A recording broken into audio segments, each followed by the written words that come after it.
very good evening.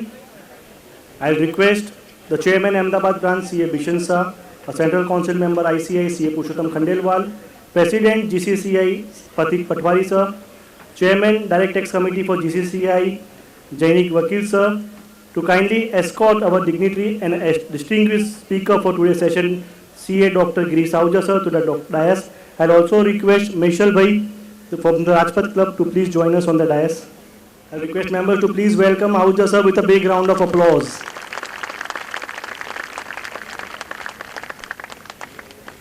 After the marathon series on budget, Ahuja Sir is here to address this August gathering at Ahmedabad. I request all the members to please rise for the ICI motto.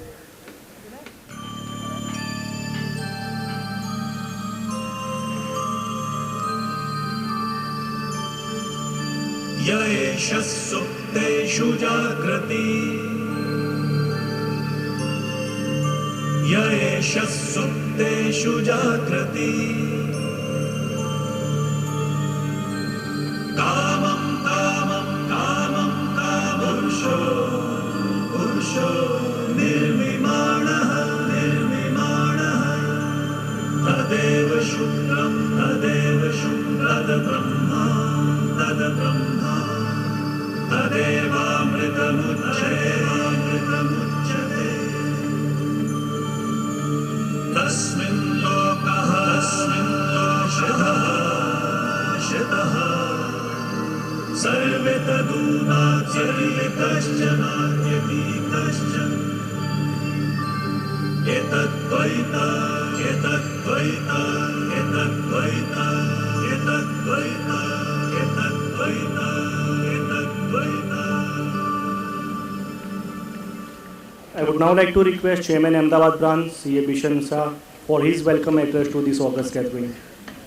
Most respected tax guru, our own CA Dr. Girish Ahuja Sir, Central Council Member CA Purushottam Khandelwal Sir, to whom we say that he is ECCM, always encouraging, efficient and true executor. President of Gujarat Chamber of Commerce and Industry, Patik Patwari ji, past Chairman of Ahmedabad Branch, CA Dr. Jainik Vakil and Chairman of Direct Tax Committee of GCCI, Secretary of Rajpath Club, Mishal Bhai Patel, Secretary of the Branch, CA Nirav Agrawal, Managing Committee members, Regional Council Member CA Vikas Jain and CA Chintan Patel, Vice Chairperson of Ahmedabad Branch, CA Dr. IP Anjali Choksi, Treasurer CA Samir Chaudhary, all the knowledge hungry chartered accountants and members from Gujarat Chamber of Commerce and Industry. We, Ahmedabad Branch, welcome you all to this wonderful, amazing, and for which we always waiting. Sir, we are listening to you, I guess, since decades in Ahmedabad, but since last 2 years, it wouldn't possible. But today, this is a memorable event for all of us. And this year theme, we say that Matrubhuminu Sanman, Matru Sanstha Dwara, Matrubhashana Hethi. Sir, આજે મહાસુદ તેરસ વિશ્વકર્મા જયંતિ Vikram Samvat 2079. We all feel proud that Sir is here, and also in this August gathering, I am pleased to announce that Ahmedabad branch is adjudged as second best branch of the nation and best branch of Vikasa at national level. Sir, it is your support, our members' support, and blessings of our elders and stalwarts that Ahmedabad branch got these awards at national level. So I dedicate these awards to one and only our members and seniors for their constant guidance. So thank you very much all. As we all know, Dr. Ahuja sir is a stalwart in the field of direct taxes, and his contributions to the accounting profession have had a lasting impact.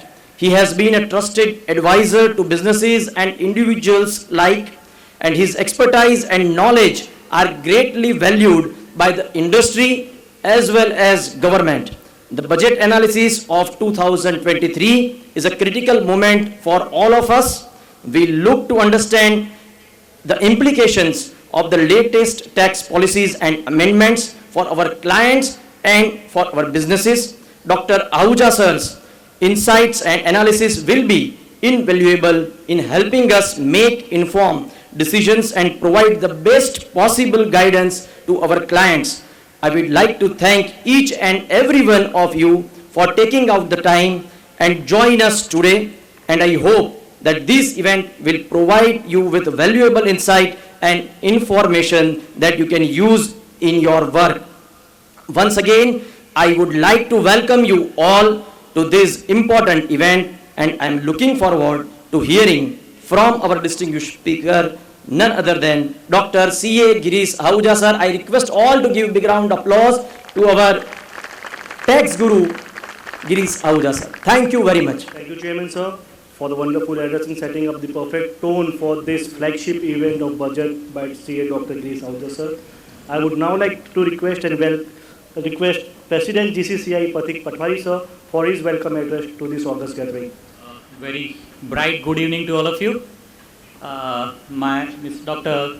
Shri Girish Ahuja ji, Chartered Accountant, my colleagues on the dais, off the dais, CA fraternity, members of Gujarat Chamber of Commerce and Industries, friends from press and media. This is one occasion where I think I should keep my words very limited, and second, I should not play with numbers. I am terrible at that and don't want to be caught amongst luminant people like you. We are really grateful that today, along with the association, we have been able to come up together and organize this interaction with Dr. Ahuja. Friends, this budget has been very momentous. I mean, not being political about it, but every one of us has learned from the budget that there is something for everyone in this budget. Whether it has been the smallest person of the economy, the mid-scale or the HNIs. At the same time, for the businesses, it has been a true Atmanirbhar Bharat budget. Lot of things that have been encouraging the domestic productions have been proposed in this budget, and we are sure that this would increase our production, our global exports in leaps and bounds. Of course, this will keep the Chartered Accountant fraternity even more busy and even more on toes. But I think it is you guys who have been shaping. We as a business fraternity, we do always concentrate on our businesses. I would like to quote Ratan Tata ji. He always said that he needs MBA. You need MBAs to run the business, but you need a CA to make them learn how to undertake the business. So that is importance of how CA has over MBA. And પેલું કે ને હું તમારી વચ્ચે છું એટલે મારે વખાણ કરવા જ પડે અથવા મને પાછું જવા ના મળે. But another the fact, I think the importance of CA in today's business is tremendous.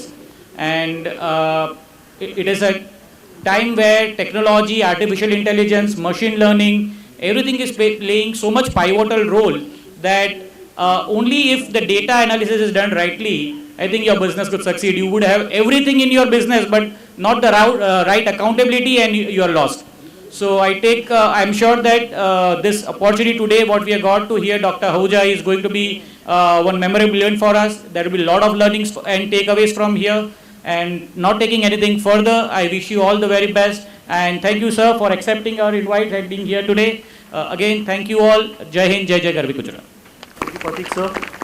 And I would like to request our Central Council member ICAI, CA Purushottam Khandelwal sir, for his words of wisdom. Good evening, most respectable tax guru, humble personality, Dr. C. Girish Ahuja ji, Chairman of the Ahmedabad branch, very dynamic, known for innovative programs. He done a lot of work, and due to his lot of works to the members and student. ICI has given his best branch, second best branch of the ICI, along with the best branch of CA student across the India. Congratulations, my compliment. Chairman of the Chamber of Commerce and Industry, Patik Patwari ji, past chairman and the chairman of the Direct Tax Committee, and my dear friend Janik Vakil ji, Vishal Bhai, Secretary of the branch, Nirav Agrawal, of the dais, Regional Council member, Managing Committee member, and respected members, press media. It gives immense pleasure to be among you. And this time, ICI has done a lot of work for the technology. Exam committee, the ICI has given for the first time the history of ICI, inter and final result both simultaneously before 20 days. Because of the adoption of the technology, we were able to deliver the result. Not only we delivered the result, we have declared on the 10th of month, and due to technology, on the next day, member gets the membership number. Before that, you are applying to the institute, you get the membership within 1 or 2 months. So it's so the dedication of ICI to adopt the technology. Another committee where I am serving as the vice chairman of the committee for member in practice, and I am happy to share with all you that my committee has already announced a audit practice management software for all of you. Those who have not registered, kindly register. The cost of software is 25,000, which is giving free of cost to the institute. And institute and my council colleague is always think that how we equip to the member, how we adopt the technology by the members, how can they nicely manage the office. So we have given the office management software free of cost, and we have already scheduled the training program for that.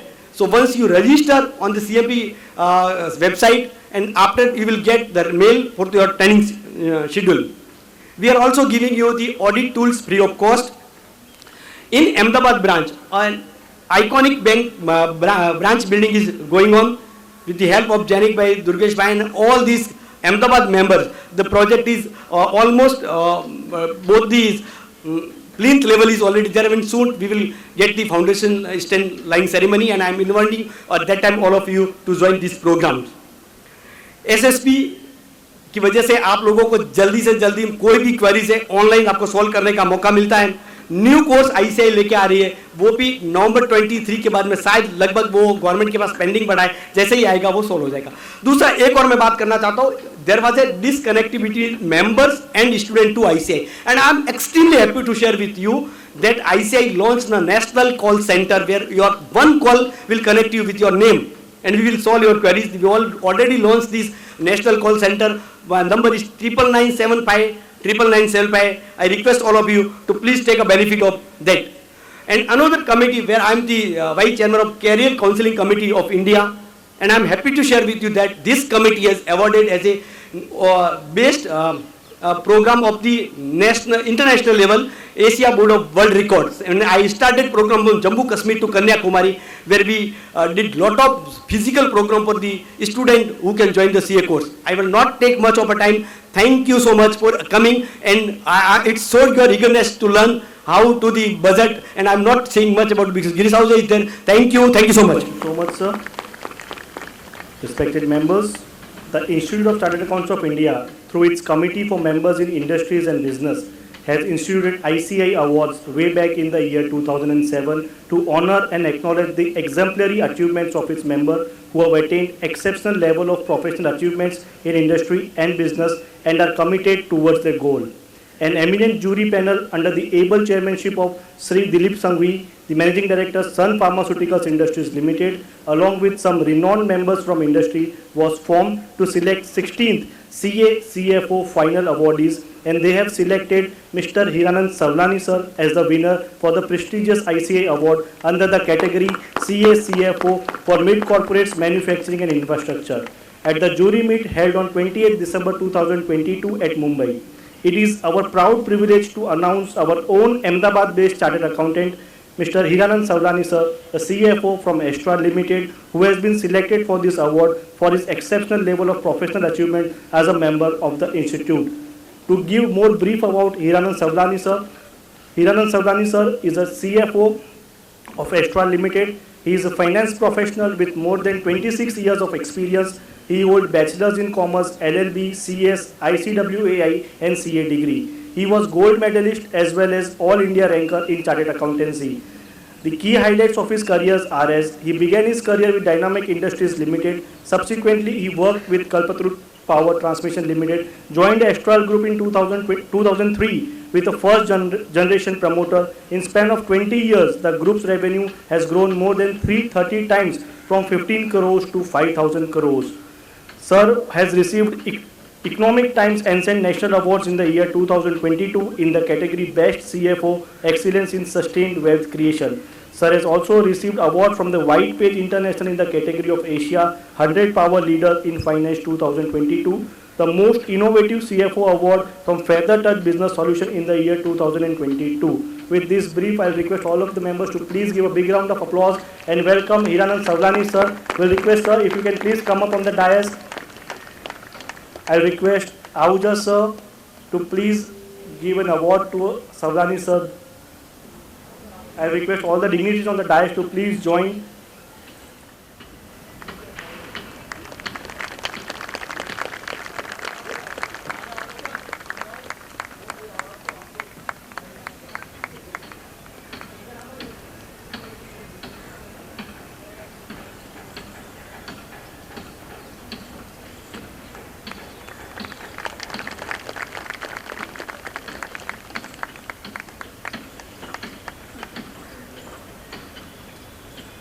Thank you, Savlani sir, for making Ahmedabad and Chartered Accountants so proud. We would now like to welcome and felicitate our tax guru, without whom this budget analysis is incomplete and budget session for members of Chartered Accountants at Ahmedabad branch is incomplete. I'll request Chairman Ahmedabad branch and Central Council member CA Purushottam Khandelwal sir to please welcome and felicitate Girish Ahuja sir on behalf of Ahmedabad branch of WRC of ICAI.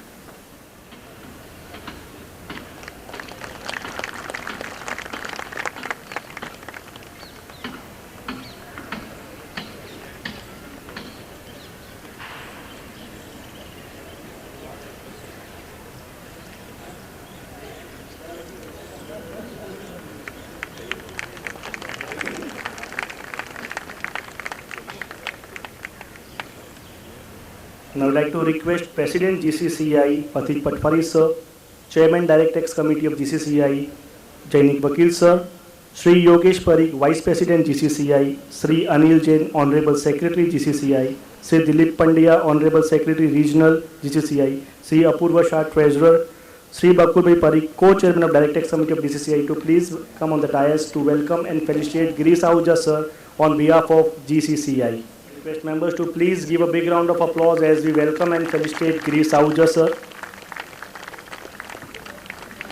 It's just 2 days to the budget, and what we are hearing, sir has already delivered 14 sessions on budget with a marathon of 10 sessions yesterday, and each session was of almost 1.5 hours each.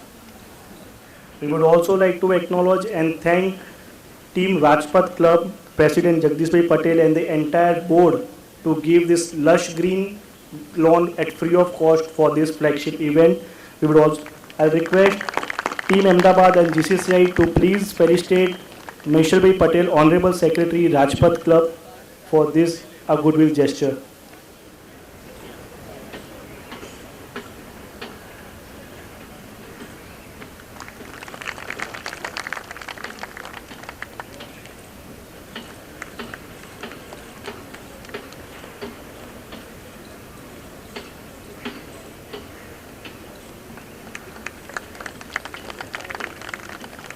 I will request Team Ahmedabad and GCCI to please welcome and felicitate Sri Amit Bhai Patel, who is General Manager Rajpath Club, for his goodwill gesture. We are indeed thankful and heartfelt gratitude to the Rajpath Club for this goodwill gesture.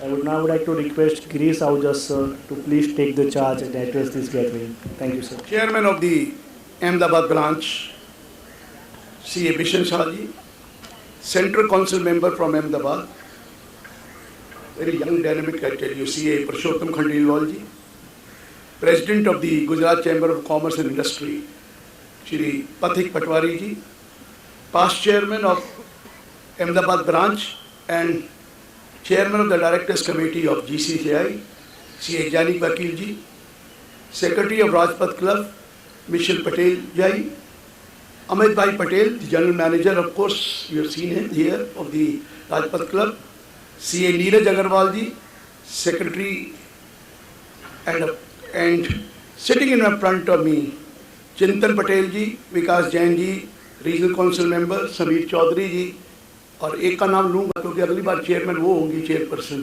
तो मुझे शायद बुलाएं ना बुलाएं, इससे पहले ही ले देता हूँ, Anjali Chouksey ji, ladies and gentleman, both from chamber and of course our fraternity member. Thank you very much, please. Friends, regarding the budget, particularly income tax, I had a meeting about a month back. I was given to understand they are going to do away with old regime of tax in case of individual and HUF. The old regime, you know, is where you get lot of deductions and exemptions and thereafter you are liable to pay tax. You get deductions of ATC to ATU, number money deductions, and then only you have to pay tax. In India, we do save, and we are forced to save also because we get lot of exemption and deduction in income tax. They were thinking that we should go for only one scheme, that is the new regime, and forget about the old regime. I had lot of discussion with them. And I was crossing my finger all the time. Even in the director's committee of the issue, I told them wait for some time. The news may be that old scheme is not there. But good, they have continued with the old scheme, no doubt, without giving any benefit. Without giving any benefit. All the benefits have been given is to attract you to shift to new regime. This is what was the basic purpose of this amendment, this time, so many amendments. Section 17 में employer contribution. Besides that, let me tell you, Section 2 years have been very difficult for charitable trusts, charitable religious institutions and charitable institutions like colleges, universities. In these 2 years, there have been lot of changes. Clear है sir? Under Section 10, Clause 23C, as well as Section 11, 12, 13. There were many things which were missing in Section 1023C. And during those 2 years, they brought all those things which were there in Section 13 in Section 1023C also. I told them, what is the point of having both these sections? Why can't we merge these two sections so that we have little rest for that? I said, what is the rest? I said, Section 10, Clause 23C has 23 proviso. 23 proviso. With so many explanation, I can't tell you. Explanation 1, explanation 2, 3, फिर को याद आया, अरे एक और भी डालनी थी, तो चलिए 1A, 1B, there are 23 proviso and 17 explanation in one section. It is very simple now. Ease of doing business, ease of going for this. 23 proviso. Somebody told me, it is written in the 14th proviso such and such thing. I asked him, how will you know which is the 14th proviso? Can you tell me how will you read the 14th proviso? तब मैंने बताया था, शायद मैं जब वहाँ आया था, कि 14th proviso पढ़ने के लिए आपको किताब खोलकर पेन हाथ में रखना पड़ेगा. क्यों? Whenever it is written provided that, under any law it is written provided that, it means it is first proviso. When it is written provided further that, it is second proviso. After that, provided also that. And then you keep on adding, provided also that, provided also that. I may say, I thank Bishan Bhai, I thank Purushottam ji, फिर हम सब कहने लगते हैं, I also thank, I also thank, I also thank. तो ये भी also डाल कर 23 proviso ले आए. 23 प्रोवाइजो, तो 14 वाला कहां से ढूंढेंगे? प्रोवाइडेड फर्दर 2 हो गया, फिर उसके बाद नंबर डालिए, ऑल्सो थर्ड, अगला ऑल्सो फोर्थ, अगला ऑल्सो फिफ्थ, अगला ऑल्सो सिक्स। अगर बाई चांस कोई मिस हो गया तो आप कुछ और पढ़ लेंगे, and there are explanations also. So इतना डिफिकल्ट लॉ बन गया, मैं आपको बता नहीं सकता। हमने ये लॉ को रीड्राफ्ट किया था। Committee was formed, task force, I was one of the member, and we have already given the income tax law. You know, आपके जो income tax law है आज का, कितने sections हैं? लोग कहेंगे 298 sections है। अब आप देख लीजिए, you pick up your income tax act, it is written 298, लेकिन ये 298 sections नहीं है। They are not 298 sections, they are more than 550 sections in income tax act। आपने लिखा था 298, लेकिन आपको पता है section 22(8) to 44 is for business, section 22 to 27 is house property, 45 to 55 is for capital gain. अब बिजनेस में कोई अमेंडमेंट करनी है बिजनेस के चैप्टर में, कैसे करें? 44 के आगे जा नहीं सकते, 28 से आगे आ नहीं सकते, क्योंकि ऑलरेडी भरा हुआ है। तो क्या करेंगे? 44 capital A, 44 capital A double A, 44 A B, 44 A D, 44 A E, भी बाद में आया, एक मिस हो गया, चलो A D A, 44 A, 44 F, ये B double B, double B, triple B, 44 C, 44 D, 44 D A, 44 D B, ये सारे अलग अलग सेक्शंस हैं। 35 था, उसके बाद 36 आता है, लेकिन उसके बाद 35 capital A, 35 A B, 35 A C, 35 A D, ये सारे सेक्शंस हैं। तो 550 सेक्शन, 278 सेक्शन हमने दिए थे विदाउट एनी प्रोविजन, लेकिन हमारे फाइनेंस मिनिस्टर पुराने चले गए और नए के बारे में मैं कुछ बोलूंगा नहीं, आई कांट, वो नहीं आया। बट जो भी हमने सजेशंस दी थी, they have been brought into the income tax act, in the existing income tax act, and that's why it has become more difficult. It has become more difficult. लेकिन सुनिए क्या आया है, क्लॉज बाय क्लॉज में आपसे discuss करूंगा, क्योंकि chamber के भी लोग बैठे हैं तो बहुत ज्यादा टेक्निकल में नहीं हो सकता, because they may not be knowing that those technical language, लेकिन उस टेक्निकल लैंग्वेज को सिंप्लीफाई कर उनके एक्सप्लेन कर दूंगा क्या हुआ है। देखिए, अभी तक whenever you file an appeal, you have to go to commissioner appeal. After the passing of order of AO, you have to go to commissioner appeal. Now they said the commissioners have been burdened.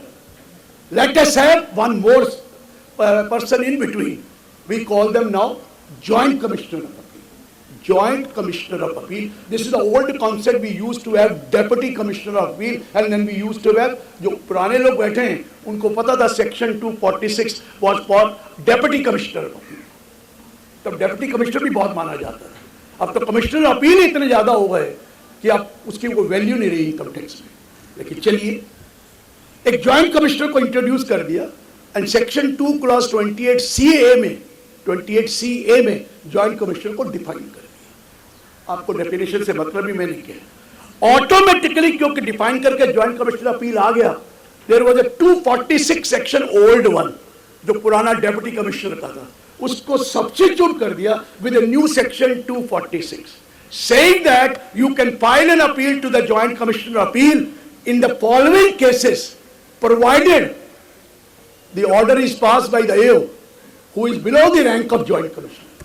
अगर below the rank होगा तभी तो higher rank के ऊपर appeal करेंगे, same rank का होगा तो you can't file an appeal. Yeah, it has been passed by the AO with the approval of a person below the rank of the joint commissioner. If it is passed with the approval of the additional commissioner or joint commissioner, then you cannot go to joint commissioner, you will have to go to the higher one, that is commissioner appeal. Clear हो गया sir? तो joint commissioner appeal के पास वही order जाएंगे जो order एओ जिस rank का है, मैक्सिमम असिस्टेंट कमिश्नर और डेप्यूटी कमिश्नर, उससे ऊपर के रैंक के अगर ऑर्डर हुए हैं with the approval of joint commissioner और with the approval of commissioner, वो अपील उसके पास नहीं जा सकती joint commissioner, that will go to higher authority, higher authority will be commissioner appeal. Clear है सर? फर्स्ट पॉइंट ये था। नेक्स्ट चेंज सेक्शन 2 क्लॉज 24 में आई, वो मैं बाद में बताऊंगा। नेक्स्ट चेंज 242A में आई है, वो भी मैं बाद में बताऊंगा, किसी के साथ लिंक करूंगा तो समझ में आएगा। तो मेजर चेंज मैं ला रहा हूं, जरा ध्यान से सुनने वाली है, क्योंकि आप अहमदाबाद में बैठे हैं और आपके बहुत लोग बाहर भी हैं। Section 9 sub section 1 clause VIII clause 8 roman 8 में आई है। देखिए, if you give a gift to somebody of sum of money exceeding 50,000, it is taxable under the section 56 subsection 2 clause 10. आप वहां पे टैक्स करते हैं अगर गिफ्ट दे 50,000 से ऊपर। हाँ, रिलेटिव को देंगे तो वो कवर नहीं है, वो एग्जेम्प्ट है। ये है, लॉ है, आ चुका है। पहले 56(2)(7) होता था, फिर 7A आया, 7A आया, अब 6 आया। पहले 5 था, 6 हुआ, 7 अब 10 आ चुका है। गिफ्ट किसी को देंगे तो वो अनरिलेटेड पर्सन है, और मनी 50,000 से ज्यादा देंगे तो हम आपको टैक्स करेंगे। 2019 से पहले people gave gift to of more than 50,000 to a person और to a non resident outside India. आपने गिफ्ट दे दी, कई आपके वहां रहते हैं, to a non resident outside. अब नॉन रेजिडेंट आउटसाइड इंडिया कहता है कि मैं तो नॉन रेजिडेंट हूं इंडिया का। अगर नॉन रेजिडेंट है तो फॉरेन जो इनकम है उसको वो आप टैक्स नहीं कर सकते।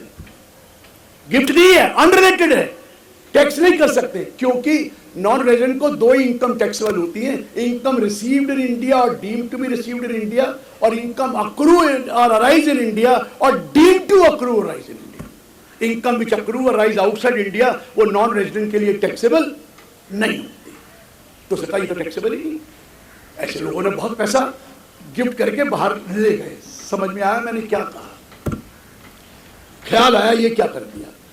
तो 2019 में इन्होंने सेक्शन 918 डाला, any sum of money received by a non resident outside India from a resident in India shall be an income which is deemed to accrue और अराइज इन इंडिया। आप बात समझे क्या कहा? कि अगर मैं एक नॉन रेजिडेंट को गिफ्ट देता हूं आउटसाइड इंडिया, नॉन रेजिडेंट, उसने इंडिया के बाहर रिसीव करी है, इंडिया में रिसीव करती है तो पहले ही कवर हो जाता है, आउटसाइड इंडिया, और 50,000 से ज्यादा है, पहले तो टैक्सेबल नहीं थी, उसको हम डीम टू अक्रू और राइज मान लेंगे। और जब डीम टू अक्रू और राइज होगा तो आप नॉन रेजिडेंट भी होंगे तो भी इंडिया में टैक्सेबल हो जाएगा। तो ये डाल दिया। हाँ, वो तो ठीक है, अगर रिलेटिव को देता तो वो माफ हो, अगर नॉन रिलेटिव को दिया तो अब तो वो टैक्स हो गया। कब से शुरू हुआ? 5 जुलाई 2019 से शुरू कर। तब उनको दिमाग में नहीं आया कि चार्टर्ड अकाउंटेंट बहुत तेज होते हैं। बेटा क्या है? उसने कहा भाई मैं तो नॉट ऑर्डिनरी रेजिडेंट हूं और मुझे गिफ्ट मिली है। नॉट ऑर्डिनरी रेजिडेंट के लिए आपने कहां लिखा है डीम टू अक्रू और राइज? नॉन ऑर्डिनरी रेजिडेंट के लिए डीम टू अक्रू तो सबके लिए, लेकिन नॉट ऑर्डिनरी रेजिडेंट के लिए फॉरेन इनकम तभी टैक्सेबल होती है when it is from A business setup in India और प्रोफेशन कंट्रोल्ड फ्रॉम इंडिया। ये गिफ्ट मैंने ली है, कोई बिजनेस से थोड़ी ली है, तो ये तो टैक्सेबल नहीं। 3 साल के बाद ख्याल आ गया ये क्या किया, ये तो छोड़ दिया, नॉन रेजिडेंट कवर किया है, नॉट ऑर्डिनरी नहीं किया है। लीजिए अब सेक्शन 918 में नॉन रेजिडेंट अलग कर दिया और लिख दिया gift received by a non ordinary resident shall also be treated as deemed to accrue और अराइज इन इंडिया। अब आप नॉन रेजिडेंट को दें या नॉट ऑर्डिनरी रेजिडेंट को दें, अगर वो आउटसाइड इंडिया भी दी है तो इंडिया में नॉन रेजिडेंट या उस नॉट ऑर्डिनरी रेजिडेंट को टैक्स देना पड़ेगा। अगर वो अनरिलेटेड है, रिलेटिव है तो वैसे ही माफ है, फिर तो वैसे ही हमने कुछ नहीं कहा, तो 56(2) कहता है रिलेटिव का तो माफ ही है। तो ये सब क्लियर हुआ, क्या कॉन्सेप्ट आया? Resident as well as not ordinary resident को कोई गिफ्ट देंगे। नॉट ऑर्डिनरी रेजिडेंट सिर्फ इंडिविजुअल हो सकता है, लेकिन रेजिडेंट नॉन रेजिडेंट तो anybody can be non resident. वहां लिखता है non resident other than a foreign company or a foreign company. कोई भी बाहर नॉन रेजिडेंट हो उसको नॉन रेजिडेंट कहते हैं। मैं सिर्फ इंडिविजुअल नहीं, नॉन रेजिडेंट मैंने इंडियन भी कहा है। Non resident is anyone, it can be company, it can be firm, it can be anyone. इसलिए अब आपको क्लियर हो गया कि अब गिफ्ट अगर आप देंगे नॉन रेजिडेंट या नॉट ऑर्डिनरी रेजिडेंट को, वो डीम टू अक्रू और राइज मानी जाएगी, क्योंकि वो अब टैक्सेबल हो गई। तो आप उसको टैक्स करेंगे 56 सबसेक्शन 210 में as income from other sources. और जब आपको उसको देंगे तो टीडीएस भी तो काटना पड़ेगा, क्योंकि वो टैक्सेबल हो गई तो टीडीएस भी काट के देंगे और पता लग जाएगा कि आपने वो किया। क्लियर हो गया सर? 918। चलिए अब जरा ध्यान से सुनने वाला है चैम्बर ऑफ कॉमर्स वालों का भी, तो पैसे तो उनके पास है, इंडस्ट्री वाले के पास। हम तो आदमी सेवा ही करते रहते हैं, हमारे पास पैसे कम होते हैं, दिमाग हो सकता है, ऐसा नहीं है पैसे बहुत हैं। किसी जमाने में लक्ष्मी और उसकी सरस्वती की बनती नहीं थी, अब लक्ष्मी और सरस्वती की बहुत बनती है। समझ में आ गया? अब हम लोगों के पास है, हम बताते नहीं है, देखो हम दिखाते नहीं, ऐसा है। विश्वन भाई भी BMW में चलते हैं, लेकिन चार्टर्ड अकाउंटेंट। मेरे बात समझिए, जमाना बदल चुका है। ये मत समझना सरस्वती की लड़ाई अभी लक्ष्मी से है, अब उनका प्यार है, मोहब्बत बहुत ज़्यादा है, और हमके पास है लेकिन हम दिखावा जरा कम करते हैं। तो आइए वापस आ रहे हैं। क्या हुआ पिछले साल? यूनिट लिंक्ड इंश्योरेंस पॉलिसी, लोग क्या करते थे, यूनिट लिंक्ड इंश्योरेंस पॉलिसी लेते थे यानी जी, और प्रीमियम देते थे, और जब पैसा वापस आता था तो पूरा का पूरा एग्जिम्प्ट होता। बताइए सेक्शन 1010D में वो पैसा मेच्योरिटी पे मिलता था, एग्जिम्प्ट होता था। किसी जमाने में एक और चीज थी, ये मेरे ही फूटे कर्म है जो मैंने उनको बता दिया जब लॉ बन रहा था कि आप क्या कर रहे हैं, अपने आप को बड़े हीरो समझते हैं, क्या क्या हो रहा है, क्या हो रहा है। सपोज हीरानंद जी आप बैठे हैं, उनको सैलरी 3 करोड़ मिलती है लेट्स से। मैं एक एग्जांपल दे रहा हूं, मुझे नहीं पता ज्यादा मिलती हो या कम मिलती हो, मैं कुछ नहीं कह रहा। सपोज 3 करोड़ इन्होंने अपने एम्प्लॉयर को कहा please contribute 12% of salary to recognise provident fund. 12% salary exempt है एम्प्लॉयर पहले, अब तो छोड़ता हूं, एम्प्लॉयर कंट्रीब्यूशन टू आरपीए। कितना कंट्रीब्यूट हो गया साल का? 36 लाख। उसके ऊपर इंटरेस्ट भी मिलेगा, और जब ये रिटायर होंगे पूरा का पूरा पैसा माफ होगा। अब बात समझ रहे? ये कोई अब नहीं, 1961 से चला आ रहा है कि 12% तक कंट्रीब्यूट रिकॉग्नाइज में करिए, और वो करके जब पैसा आएगा इंटरेस्ट के साथ पूरा माफ। मैंने कहा ये आपने कभी देखा है? ये तो बहुत पैसा चला जा रहा है, हमारे एग्जामिशन खत्म हो गई। तो इन्होंने वहां पर हमने बहस की, मैंने कहा फिर ऐसे कर दो, कोई लिमिट लगा दो। कहते जी 12% ऑफ सैलरी।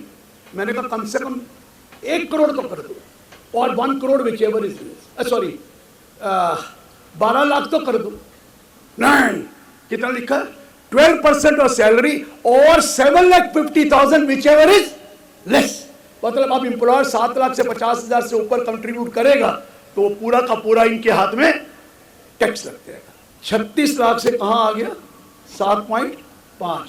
मैं लड़ता रहा 12 तो कर दो, नहीं माने। मैं जब 36 होता था तब तो तुम्हें तकलीफ नहीं थी, और जब आपने 12 कहा तो नहीं किया। उससे साल आपने देखा 7.5 से ज्यादा अब एम्प्लॉयर कंट्रीब्यूट नहीं कर सकता।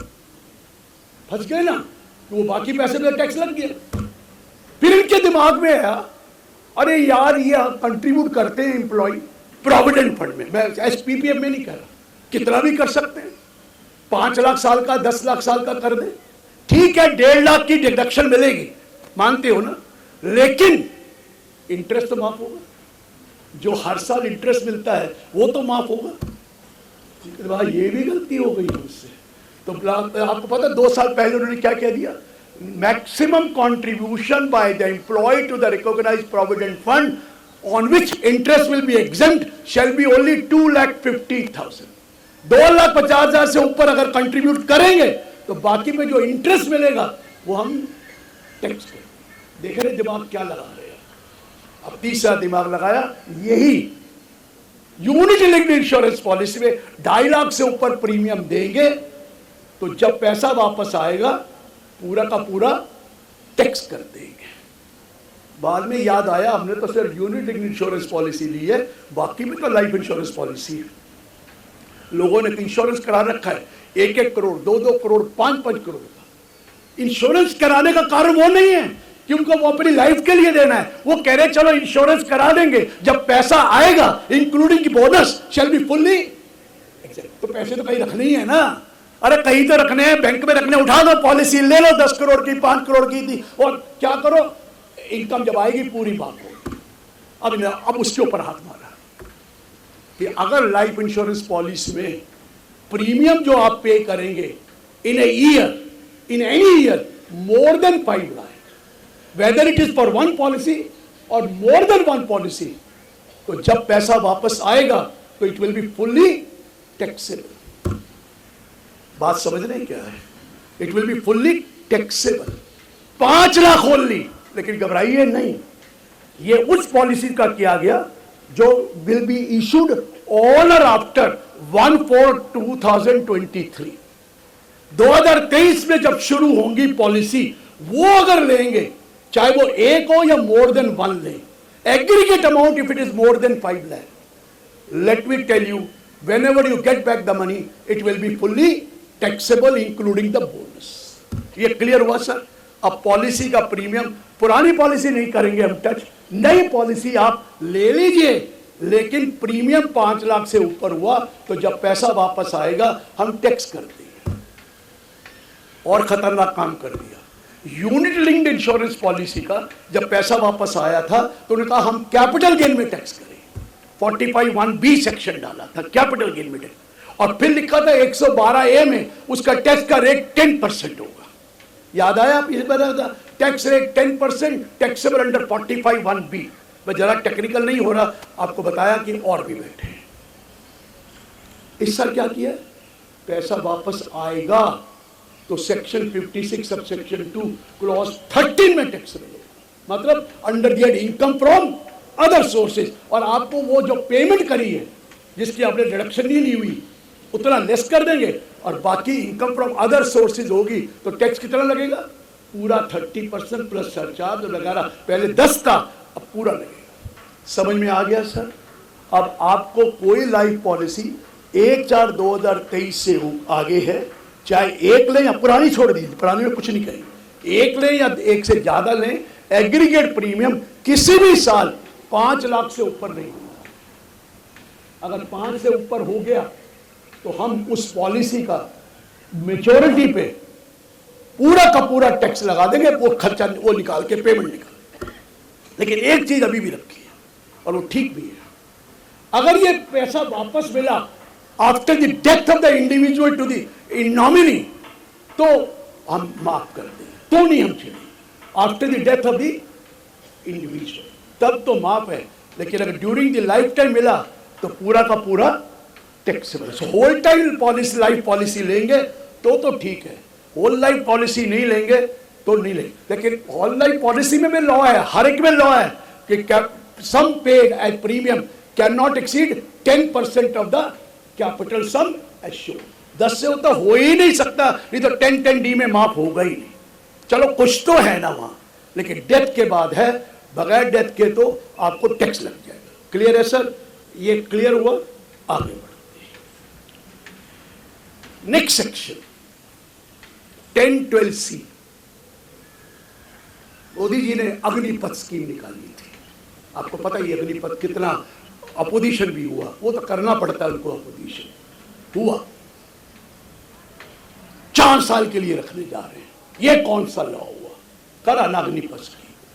अब अग्निपथ स्कीम लग गई, अग्निवीर आ गए, उनकी एम्प्लॉयमेंट मिल गई, लेकिन उनके एम्प्लॉय का, अग्निवीर का कोई प्रोविडेंट फंड में कंट्रीब्यूशन नहीं, पेंशन फंड में भी कंट्रीब्यूशन नहीं।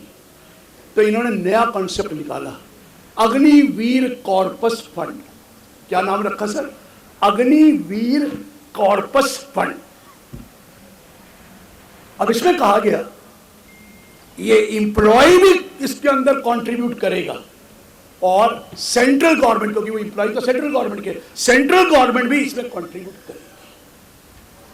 कंट्रीब्यूट करेगी और जब पैसा वापस आएगा वो सेक्शन 10(12)(c) में हम पूरा माफ कर देंगे। लेकिन रुकिए, जब कंट्रीब्यूट किया तो डिडक्शन मिलनी चाहिए। जो इंप्लॉयर ने दिया उसका क्या होगा?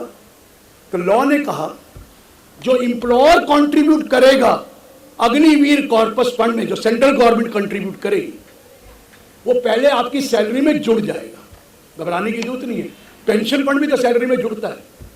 पहले उसकी सैलरी में जोड़ दो, फिर एक नया सेक्शन डाला, सेक्शन 80CCH, और 80CCH में लिखा, ये 80C नहीं है, 80CCC नहीं है, 80CCH, कि जो अग्निवीर कंट्रीब्यूट करेगा, इंप्लॉय कंट्रीब्यूट करेगा, जितना भी अमाउंट फुल डिडक्शन मिल जाएगी। और जो इंप्लॉयर कंट्रीब्यूट करेगा वो पहले सैलरी में जुड़ गया है, अब वहां पर डिडक्शन हम दे देंगे। यहां 1.5 लाख की लिमिट नहीं है इंप्लॉय कंट्रीब्यूशन की, 1.5 लाख की लिमिट तो 80C में है, 80CCC में है, 80CCD में है, इसमें कोई लिमिट नहीं। जितना भी कंट्रीब्यूट करेगा हम उसकी डिडक्शन दे देंगे, और जितना इंप्लॉयर करेगा पहले सैलरी में जोड़ के डिडक्शन दे देंगे। और इवन इफ आप नई रिजीम में हैं तो भी ये चैप्टर 6 है कि डिडक्शन है मिलेगी। और जब पैसा वापस आएगा तो सेक्शन 10(12)(c) में अगर अग्निवीर को पैसा आया तो भी माफ है, अगर उसके भगवान न करे उसकी डेथ हो जाए तो नॉमिनी को आएगा तो भी माफ। ये क्लियर हुआ सर? ये सेक्शन 10 क्लॉज 12C में माफ कर दिया, सेक्शन 17 में एम्प्लॉयर कंट्रीब्यूशन सैलरी में जोड़ दिया, सेक्शन 80CCH में एम्प्लॉयर कंट्रीब्यूशन और एम्प्लॉय कंट्रीब्यूशन दोनों का डिडक्शन दे दिया, और साथ में कह दिया 80CCH न्यू रिजीम में भी मिलता रहेगा। क्लियर है सर? 4 चीजें बता दें, आगे बढ़ते हैं। सेक्शन 10(23) से अभी करता हूं, जरा टेक्निकल है, बात करता हूं चैरिटेबल ट्रस्ट की। रिसेंट जजमेंट आई थी, मुझे याद है जब हम यहाँ गए थे प्रमुख वहाँ पर जो प्रोग्राम हुआ था, तो सुपारकर साहब का भी प्रोग्राम था, मेरा भी था नो डाउट। तो वो बात कर रहे थे, बात तो बड़ी पुरानी आपके यहाँ से शुरू हुई, और उसका नाम है CIT वर्सेस, सुप्रीम कोर्ट की जजमेंट आई, CIT versus Ahmedabad urban development authority, CIT versus Ahmedabad urban development authority. इस अथॉरिटी, इस जजमेंट ने हिला दिया सबको। रविंदर भट्ट जी है मेरा बड़े क्लोज है, नो डाउट, हिला दिया उन्होंने। क्या कहा कि देखिए चैरिटेबल ट्रस्ट है, आप इसको चैरिटेबल सोसाइटी कहते हैं, अहमदाबाद अर्बन डेवलपमेंट अथॉरिटी, लेकिन ये तो बहुत पैसा कमाती है, सारी कमाती है, Noida development authority, Delhi development, पुडा हुडा सारे कमाते हैं, इनका काम है, लेकिन वो पैसा अपने लिए थोड़ी कमाते हैं, वो पब्लिक के लिए यूज होता है। कहता है यार इनकी प्रॉपर्टी का जो है ये कवर्ड है advancement of any other object of general public utility. देखिए चैरिटेबल पर्पस डिफाइंड है, उसमें लिखा है सेक्शन 215 में, charitable purpose include relief to the poor, education, yoga, medical relief, preservation of environment, watershed, water life, forest life, preservation of monument and other places, और last category है advancement of any other object of general public utility। उसके नीचे proviso लिखा है, provided that advancement of any other general public utility will not be called a charitable purpose if it involves in the activity of carrying on any trade, commerce or business, or activity of rendering the service to trade, commerce or business, whether for any consideration or fee or blah blah blah। फिर नीचे लिख दिया provided further that this will be a charitable purpose provided the receipt from this charitable activity, this activity, commercial activity should not exceed 20% of the total receipt। 20% तक तो total receipt commercial activity से हो सकती है, बाकी तो आपको commercial activity नहीं कर सकते। ये तो 20 से ज़्यादा कमाते हैं। तो रविंदर भट्ट जी ने लिख दिया, ठीक है ये एडवांसमेंट ऑफ चैरिटेबल पर्पस से हैं, लेकिन ये बड़ा मार्जिन नहीं ले सकते, एक मार्कअप ले सकते हैं। छोटा मोटा प्रॉफिट तो कोई भी अर्न कर सकता है, लेकिन they can't make big profit. तो ये तो गलत हो रहा है। सब घबरा गए, कौन कम पे है? सीबीडी अब रेस्क्यू में आ गया। एक नया सेक्शन डाला है सर, सेक्शन 10 क्लॉज 46A। एक हमारे यहाँ सेक्शन 1046 भी है, पहले वो समझा दूं। सेक्शन 1046 कहता है कोई एनी बॉडी, कोई एनी अथॉरिटी, कोई एनी कमीशन, कोई कॉर्पोरेट बॉडी आपने बनाई, किस काम के लिए? पब्लिक सेवा के लिए। जैसे कुंभ का मेला लगा था सर अभी थोड़े साल पहले। कुंभ मेले में ये प्रयागराज में कुंभ मेले में बहुत लोग आए, उसकी एक अथॉरिटी बनाई गई, कुंभ डेवलपमेंट अथॉरिटी या कुंभ मैनेजमेंट अथॉरिटी। बड़ा पैसा चाहिए था और पैसा खर्च भी किया है, मोदी जी ने पैर भी धोए थे, आपने देखा ही होगा। उस कुंभ मेले के लिए पैसा आया तो उन्होंने कहा सेक्शन 1046 में वो नोटिफाई करा लें अपने आप को, स्पेसिफाइड इनकम जो आएगी हम उसको माफ कर दें। इनकम तो आएगी ना, कहां से क्यों, लेकिन वो कमर्शियल एक्टिविटी नहीं होनी चाहिए, फिर जो भी आएगी हम माफ कर दें। अब ये तो कमर्शियल एक्टिविटी नजर आ रही है, तो 1046 में आ नहीं सकते थे, तो एक नया सेक्शन डाल दिया। 1047 तो मतलब भरा हुआ है, वो ये हुआ ना 10 क्लॉज 46 कैपिटल A। क्या डाला जरा सुनिए, any income of a body और एन अथॉरिटी और ए कमीशन और what ever name you call it, established by the central government or the state government for the following purpose। कौन से purpose है? Dealing and satisfying the need for housing accommodation. वो authority किस काम के लिए है? To deal and satisfy the need for housing accommodation, for the purpose of developing, for the purpose of improvement of any city, town और villages. कोई authority बनाई for the purpose of development, for the purpose of improvement of city, town और villages, or for any body which is there for carrying on a activity for the benefit of general public। अगर ये authority बनाई है तो कोई भी income माफ कर देंगे। कोई का इनकम समझ गए, बिजनेस इनकम भी माफ, लेकिन वो अप्लाई करेंगे और अपने आप को नोटिफाई कराएंगे कि ये नोटिफाइड अथॉरिटी बना दी गई।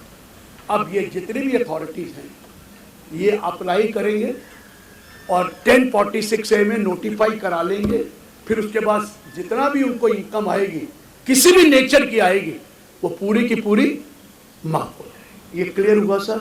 This is for development authorities city. मैं जान की तरफ जैनिक जी की देख रहा हूँ, ये भी यही काम आजकल करते हैं, डेवलपमेंट वगैरह और यही काम। इसलिए सो क्लियर हुआ सर कि ये अथॉरिटीज अब 1046A में जाएगी, जो पहले 11-12 में थी। ये बहुत जगह घूम गए हैं, अब इधर जाकर थोड़ी शांति मिलेगी। आगे चलते हैं सर। 28 क्लॉज IV, ये चैम्बर वालों को बहुत इंपॉर्टेंट है और आपको पता ही, आप इंडस्ट्री वाले, कल क्या आ गया था? सेक्शन 194R आया था ना पिछले साल, 194R की वैल्यू ऑफ एनी बेनिफिट और purpose it provided to the person whose arising from the business और exercise of profession shall be taxable and you will have to deduct TDS at the rate of 10%। आया था जी। जो भी benefit और पर्पोजिट किसी business को मिलेगा या प्रोफेशनल को मिलेगा, वेदर कन्वर्टेबल इनटू मनी और not, weather it is kind और cash or partly in kind or partly in cash, will be taxable and you will have to deduct TDS under section 190R at the rate of 10%, ताकि वो पता लग जाए आपको वो income दिखानी पड़े। अरे टारगेट देते हैं सबको कि ये दोगे तो आपको गाड़ी फ्री, ये दोगे आपको AC फ्री, ये दोगे आपको ये फ्री, काइंड में भी देते हैं, कैश में भी देते हैं। वो कहता है वो इनकम तो दिखाते नहीं है, उसको ले जाते हैं सिंगापुर घुमाने। क्या दिखाने? कॉन्फ्रेंस कर रहे हैं। कॉन्फ्रेंस के नाम पर आपको पता क्या है? कभी कभी सिंगापुर नहीं बैंकॉक भी घुमाने ले जाते हैं। करते तो कॉन्फ्रेंस ही है सर, करते तो कॉन्फ्रेंस ही है। उस वजह को पकड़ा था उन्होंने कि भाई उसका पूरा का पूरा हम इसके ऊपर टैक्स लेंगे, कोई कॉन्फ्रेंस नहीं है, कॉन्फ्रेंस के डिस्गाइज में पता नहीं क्या क्या चीजें करा था। ये कर दिया, 28/4 का बहाना बनाया, लेकिन कर सब कुछ कर दिया गाइडलाइंस में आकर।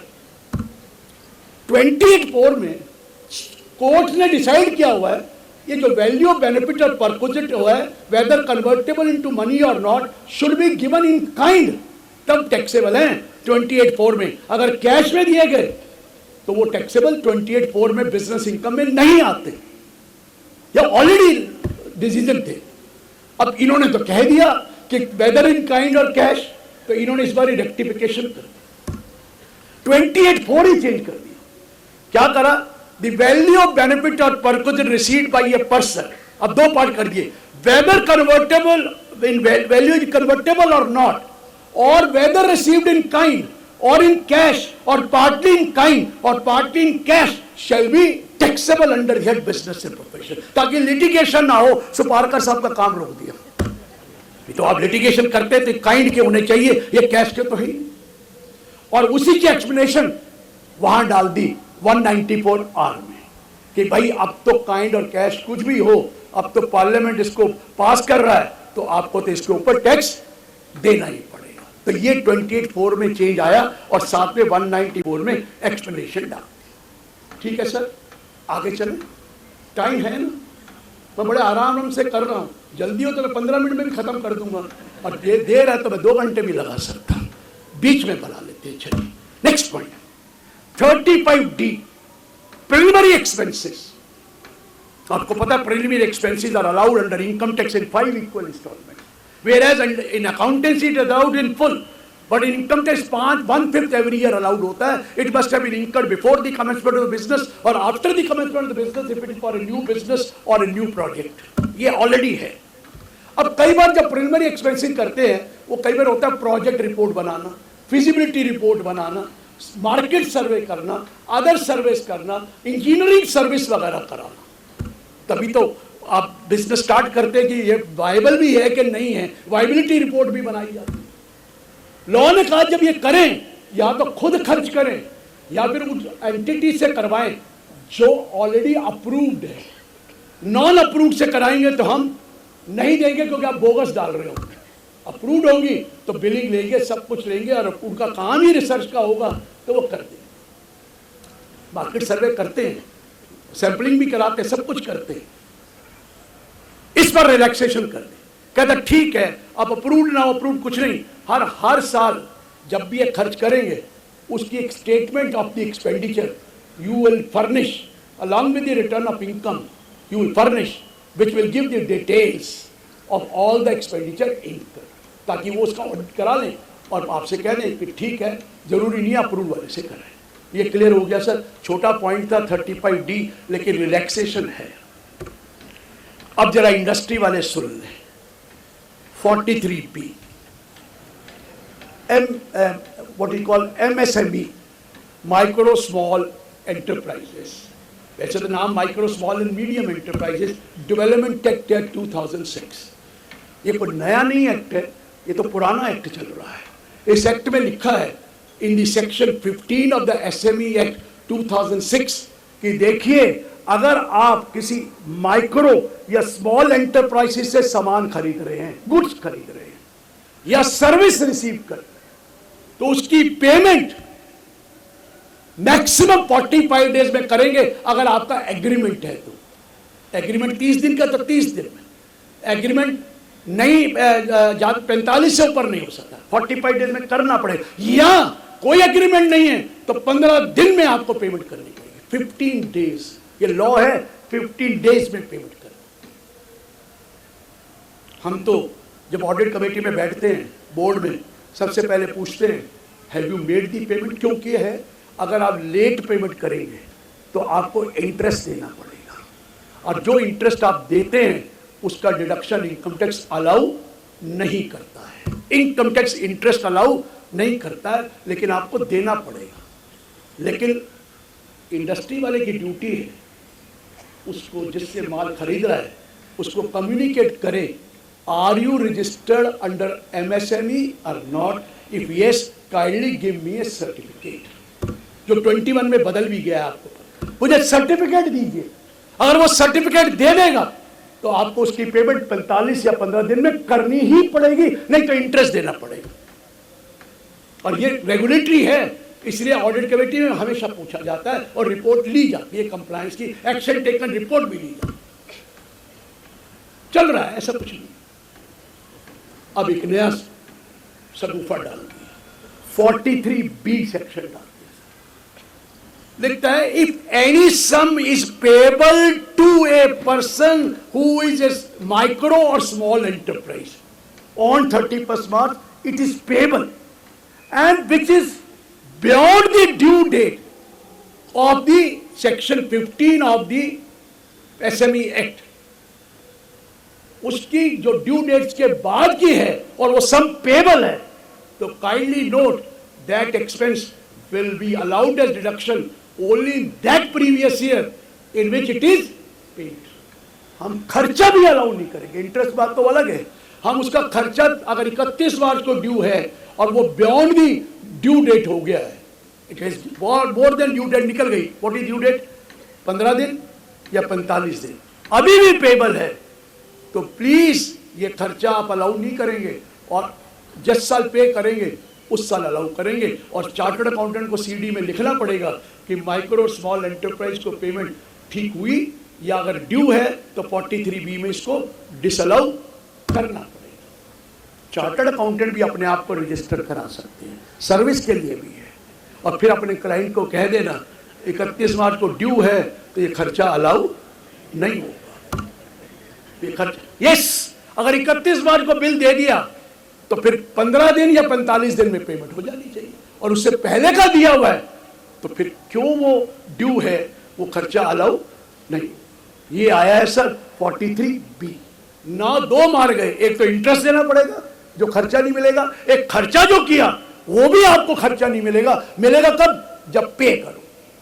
क्लियर हुआ सर? ये सेक्शन 43B में डाल दिया गया है। चलिए 44AD, 44ADA और तीसरा 44AB। अभी तक आपको पता है 44AD किसके लिए है, person who are carrying on a business or non specified profession. वो 44AD में अपनी इनकम प्रिज्यूम कर सकते हैं 8% और 6% एज द केस में B, provided that total turnover और gross receipt do not exceed 2 crore. यही है सर, 2 करोड़ से ऊपर नहीं है तो आप प्रिज्यूम कर लीजिए 8% जिसका पेमेंट कैश में आया, अदर देन इलेक्ट्रिक मोड में आया या अकाउंट पे से नहीं आया, और जितनी पेमेंट आपको इलेक्ट्रिक मोड या डिजिटल से आई उसका आप 6% कर। मिनिमम है ये, मैक्सिमम नहीं है, मिनिमम है। अगर इससे कम है तो ऑडिट और अकाउंट्स है, इससे ज्यादा है तो ज्यादा दिखाना पड़ेगा। लोग कहते हैं हम तो 8 ही दिखाते हैं और वैसे 40 है हमारा। सर आने का ये फंस जाओगे। वो कहता सर अकाउंट्स तो बनाए नहीं, फिर हमसे कौन पूछेगा, अकाउंट्स तो है ही नहीं। स्टेटमेंट बैंक अकाउंट तो है ना, और बैंक अकाउंट में 8% से ज्यादा पड़ा है तो ये पूछेंगे कहां से आया, सोर्स बताओ ना। सोर्स तो वही है। तो ये मत समझना 44AD आपके फायदे में है, 44AD सरकार के फायदे में। 8 से कम है तो ऑडिट कराओ और अकाउंट्स बनाओ, 8 से ज्यादा है तो 8 दिखाओ, सॉरी 8 से ज्यादा है तो ज्यादा दिखाओ। वो कहते हैं हम तो ये करते हैं, आप गलत करते हैं, बिल्कुल नहीं है। वो भी प्रोफेशनल में भी 50 है, कहते हैं हम 50 दे के 80% कमाते हैं। ऐसा कोई सिस्टम नहीं है। 80 है तो 80 करना पड़ेगा, 68 नहीं लगेगा, अकाउंट्स नहीं है। लेकिन 69 तो लगा सकते हैं कि आपने कोई इन्वेस्टमेंट की है तो बताइए ना इसका सोर्स क्या है, और थोड़े दिन रुक जाइए, हो सकता है इसी साल फॉर्म 4 में ये उसमें आपका फंड फ्लो आ जाए। फंड फ्लो भी कहाँ से आया और कहाँ खर्च किया। अभी तक तो 4 आइटम देनी पड़ती हैं, 4 ही आइटम देनी पड़ती हैं, क्रेडिटर, डेटर, स्टॉक और कैश। थोड़े दिन रुक जाइए, फंड फ्लो पूरा मांगेंगे, कहाँ क्या आया, कहाँ कहाँ खर्च किया, क्या एसेट्स है। तो इसलिए गलत है जो ज़्यादा देना। लेकिन अब उन्होंने क्या कहा, हम डिजिटल करना चाहते हैं। तो अगर आपको 95% पेमेंट चेक से आएगी या अकाउंट पे से डिजिटल आएगी और 5 से ज़्यादा कैश में नहीं होगी, मैं वो वाला कैश कह रहा हूँ जो आप जमा करते हैं, वो वाला कैश नहीं जो जेब में डाल लेते हैं, उसके बारे में तो आप दिखाते ही नहीं, उसका मैं थोड़ी पूछ रहा हूँ। मैं जो अकाउंट्स में आपका है 95% अकाउंट पे चेक वगैरह, 5% कैश में।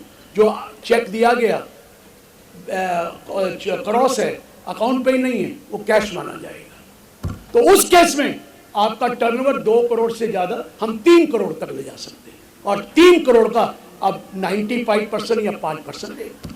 सर फायदा भी हुआ। अगर हमारी पेमेंट 95% अकाउंट पे ही आएगी तो हम 6% कम सकते हैं जो, और बाकी का 8%। क्लियर है? 4480 2 crore raised to 3 crore turnover provided not more than 5% money is received in cash. 95% amount is received by account pay check or electronic mode. Clear हो गया? Similar provision प्रोफेशनल के लिए डाल दिया, स्पेसिफाइड प्रोफेशनल के लिए। आप चार्टर्ड अकाउंटेंट हैं, वैसे तो चार्टर्ड अकाउंटेंट को मोस्टली इनकम आती फीस अकाउंट पे ही चेक से ही आती है, कैश कम आती है, क्योंकि 10,000 से ऊपर अगर कैश कोई देगा तो उसको खर्चा नहीं मिलेगा, वो तो हमेशा ही चेक से ही देता है। 50% तक 50% प्रिज्यूम करते थे, total 50 lakh. Now this 50 lakh has been raised to 75 lakh. 75 lakh का 50% 37.5 तक आप दिखा दीजिए, हम we will not ask you any question, we will, you don't need to maintain your books account, but at the same time if it is more than 50%, you will have to show more. हाँ, bank से निकाल के रख लीजिए, फिर किसको क्या पता, और उसी कोई एसेट ना खरीदिए तो जो मर्जी करिए, अदरवाइज तो आपको फंड फ्लो देना ही पड़ेगा सूनर और लेटर। क्लियर हो गया सर? ये 3 करोड़ कर दिया गया, सॉरी 50 से 75 कर दिया गया, और बाद 2 से 3 करोड़ इंकरेज कर रहे हैं आपको कि आप डिजिटल काम करें, हम आपसे कम लेंगे और आपको टर्नओवर की प्रेजेंटिव में ज़्यादा बढ़ा। क्लियर है सर? आगे मैं 44 डबल बी 44 ट्रिपल बी करना नहीं चाहता, लेकिन दिमाग की बातें करना चाहता हूँ।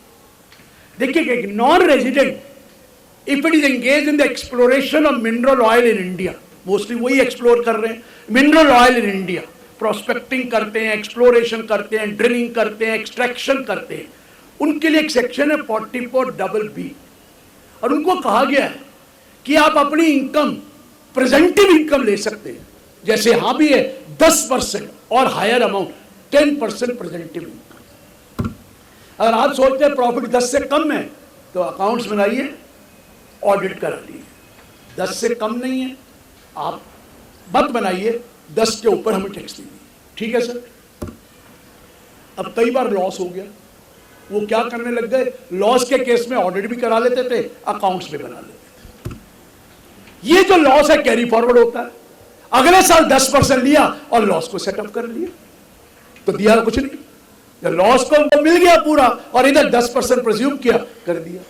अब लॉ आ गया 44 डबल बी और 44 ट्रिपल बी में, अगर कोई लॉस है वो अलाउ नहीं होगा, सेटअप फ्रॉम प्रेजेंटिव इनकम, हम वो सेटअप अलाउ नहीं करेंगे। ये 44 double B 44। Next point sir, आजकल एक नया कॉन्सेप्ट निकला है, electronic gold receipt, Bombay stock exchange ने निकाला है, EGR। क्या सिस्टम है? फिजिकल गोल्ड है, आप वॉल्ट मैनेजर, सेबी का जो वॉल्ट मैनेजर अपॉइंटेड है उसको फिजिकल गोल्ड दे दीजिए और वो आपको इलेक्ट्रॉनिक गोल्ड रिसीट, डीमैट वाला इलेक्ट्रॉनिक गोल्ड रिसीट दे देगा उतने। Physical gold, give it to vault manager appoint of the SEBI vault manager approved, उसको दे दिया आपने, वो आपको इक्विवेलेंट क्या देगा? Electronic gold receipt. जैसे शेयर्स होते हैं वैसे ये भी ट्रेड कर सकते हैं, कहां पर? बॉम्बे स्टॉक एक्सचेंज में। नेशनल स्टॉक एक्सचेंज भी शुरू करने जा रहा है, पर ये शुरू ही पीछे अक्टूबर में हुआ है। नाम समझ में आ गया? इलेक्ट्रॉनिक गोल्ड रिसीट क्या बिक रहा है? रसीदें बिक रही हैं, वो शेयर्स जाए डीमैट फॉर्म में है, आप बेचिए, ट्रेड कीजिए, प्रॉफिट और लॉस जैसे शेयर में होता है वैसे वहां भी होगा। जब प्रॉफिट और लॉस होगा इलेक्ट्रॉनिक गोल्ड रिसीट का, उस पर तो कैपिटल गेन लगेगा ही लगेगा, जैसे आपका लगता है। लेकिन वो जो गोल्ड, जब ने फिजिकल गोल्ड लिया उसको कन्वर्ट कराया तो वही तो ट्रांसफर है, तो क्या उस पर टैक्स लगेगा? सेक्शन 47(7)(d) में डाल दिया, रुकिए, conversion of physical gold into electronic gold receipt will not be treated as transfer. इसको ट्रांसफर नहीं कहेंगे, कोई टैक्स वैक्स नहीं लगना, आपने कुछ बेचा नहीं है, आपने सिर्फ कन्वर्ट कराकर इलेक्ट्रॉनिक गोल्ड रिसीट ली है। और बाद में इलेक्ट्रॉनिक गोल्ड रिसीट से वापस फिजिकल गोल्ड लेना है तो भी एक वो नहीं माना जाएगा, कन्वर्जन, ट्रांसफर नहीं माना जाएगा। समझ में आ गया? अपना गोल्ड दिया, शेयर ले लिया, शेयर नहीं है, इलेक्ट्रॉनिक गोल्ड रिसीट है, वो पड़ा हुआ है, बेचते रहे, कभी किसी को बेच दिया, अपने पास आ, दूसरे के पास आ गया, और वो कहता है मैं फिजिकल गोल्ड लेना चाहता हूं, ले ले, वो भी नहीं। लेकिन जब बेचेंगे तो कैपिटल गेन तो होगा ना। इलेक्ट्रॉनिक गोल्ड रिसीट को अगर गोल्ड बेचते तो भी तो होता, ये इलेक्ट्रॉनिक गोल्ड रिसीट बेची है, उसकी मार्केट वैल्यू होगी, अब बेच रहे, कहते रुकिए, आप पूछेंगे इलेक्ट्रॉनिक गोल्ड रिसीट जो है उसकी कॉस्ट क्या है, क्योंकि आपने तो बेचा है, तो कॉस्ट निकालनी पड़ेगी कैपिटल गेन निकालने के लिए, सेल प्राइस माइनस कॉस्ट। कहते क्या कॉस्ट होगी इस इलेक्ट्रॉनिक गोल्ड रिसीट की? सेक्शन 49 में डाल दिया, ये कॉस्ट वही होगी जो फिजिकल गोल्ड की कॉस्ट थी, फिजिकल गोल्ड को ही तो कन्वर्ट किया था, जो फिजिकल गोल्ड की कॉस्ट है वो इलेक्ट्रिक गोल्ड रिसीट की कॉस्ट है। ये बिकते हैं 1 ग्राम, 10 ग्राम, 100 ग्राम के बना के गोल्ड रिसीट बनाई, वो कॉस्ट नहीं करे, तो ये कॉस्ट होगी। पीरियड ऑफ होल्डिंग क्या होगा? इलेक्ट्रिक गोल्ड रिसीट मैंने अभी कन्वर्ट कराई है, पीरियड ऑफ होल्डिंग क्या होगा? क्योंकि हमने long term capital gain, short term capital gain, कितना रुक जाइए, जो फिजिकल गोल्ड का पीरियड था वो भी तो इसमें काउंट होगा, क्योंकि आपने तो कन्वर्ट कराई है और वो ट्रांसफर तो नहीं मानी गई ना। So cost to the cost of the physical gold, और अब आप कैपिटल गेन निकाल सकते हो। निकल गया सर? कैपिटल गेन के लिए क्या चाहिए? Period of holding. Capital gain के लिए चाहिए सेल प्राइस, और क्या चाहिए? कॉस्ट। कॉस्ट बता दी 49 में, ठीक हो गया सर? अब इलेक्ट्रिक गोल्ड रिसीट है आपके पास, वो आपने किसी और को बेची तो उसका कॉस्ट क्या होगा? एक ने दूसरे को बेची, दूसरे ने तीसरे की बेची, अब तो कैपिटल गेन निकालना है, एक इलेक्ट्रिक गोल्ड रिसीट से दूसरी इलेक्ट्रिक गोल्ड, जब दूसरे को बेचा तो कहता उसकी कॉस्ट क्या होगी? कहता जो इलेक्ट्रिक गोल्ड रिसीट की कॉस्ट थी, अब वो जो आपने सेल प्राइस की थी, आपने कितने की खरीदी थी? 10 करोड़ की, अब आगे बेच रहे हैं तो 10 करोड़ कॉस्ट है, 11 की बेची, वो भी 49 में ली। पीरियड ऑफ होल्डिंग क्या होगा? तो वही पीरियड ऑफ होल्डिंग होगा जो इलेक्ट्रिक गोल्ड रिसीट जिस दिन मिली और जिस दिन बाद बेची, शॉर्ट है कि लॉन्ग है, निकाल लीजिए। अब इलेक्ट्रिक गोल्ड रिसीट को आपने फिजिकल गोल्ड में कन्वर्ट कर दिया, तब क्या होगा? कहता कॉस्ट क्या होगी जब गोल्ड बेचेंगे? तो कहता जो इलेक्ट्रिक गोल्ड रिसीट की कॉस्ट थी वो आपकी कॉस्ट है। समझ में आया सर? ये section 242A, section 47(7)(d), section 49 करके आपको सिस्टम बता दिया कि कैसे टैक्स लगेगा, क्योंकि बॉम्बे स्टॉक एक्सचेंज पीछे पड़ा था। सर ये क्लियर करो, हम इसको ट्रेड कर रहे हैं, इससे प्रॉफिट आ रहा है, और इसके बाद में कल टैक्स की लायबिलिटी आएगी तो क्या होगा? तो ये नया कॉन्सेप्ट आपको मैंने बता दिया। क्लियर है सर? आगे चलते हैं। सेक्शन 54 एंड 54F, जरा ध्यान से सुनिए। अभी तक क्या है?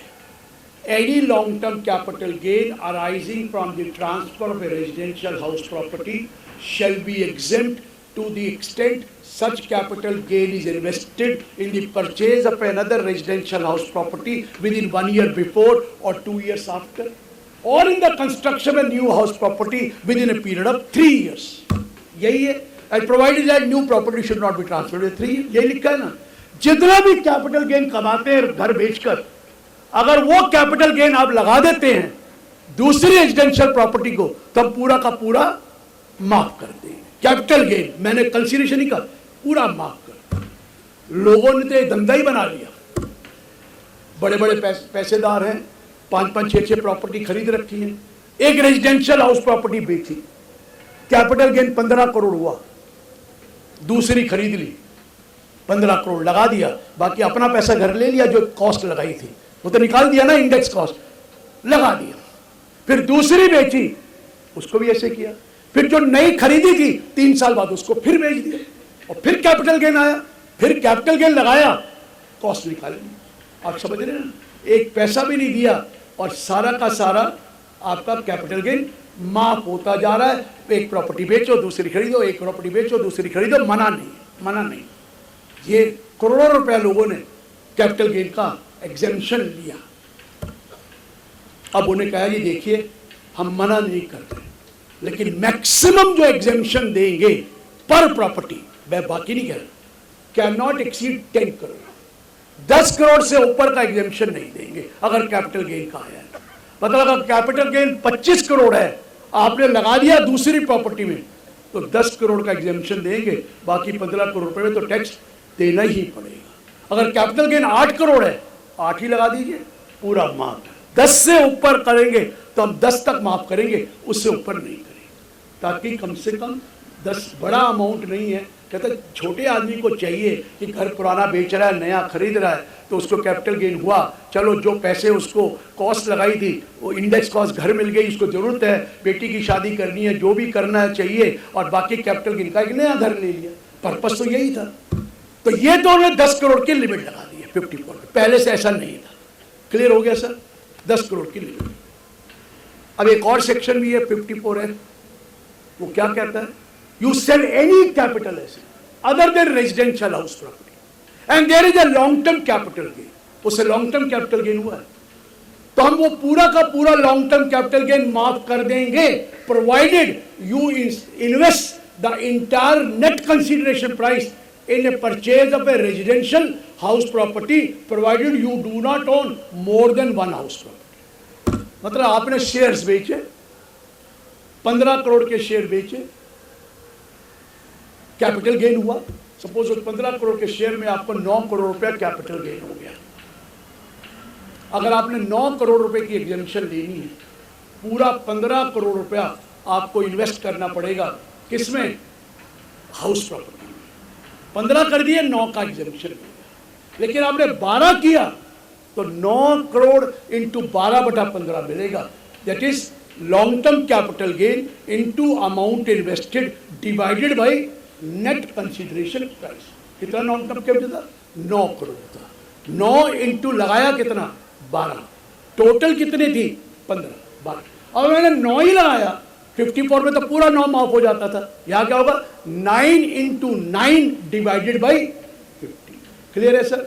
9 इंटू 9 डिवाइडेड बाई 50। प्रोपोर्शनेट करेंगे, 100% कंसिडरेशन लगा ली, 100% माफ। कैपिटल गेन माफ क्या? Capital gain 9 crore.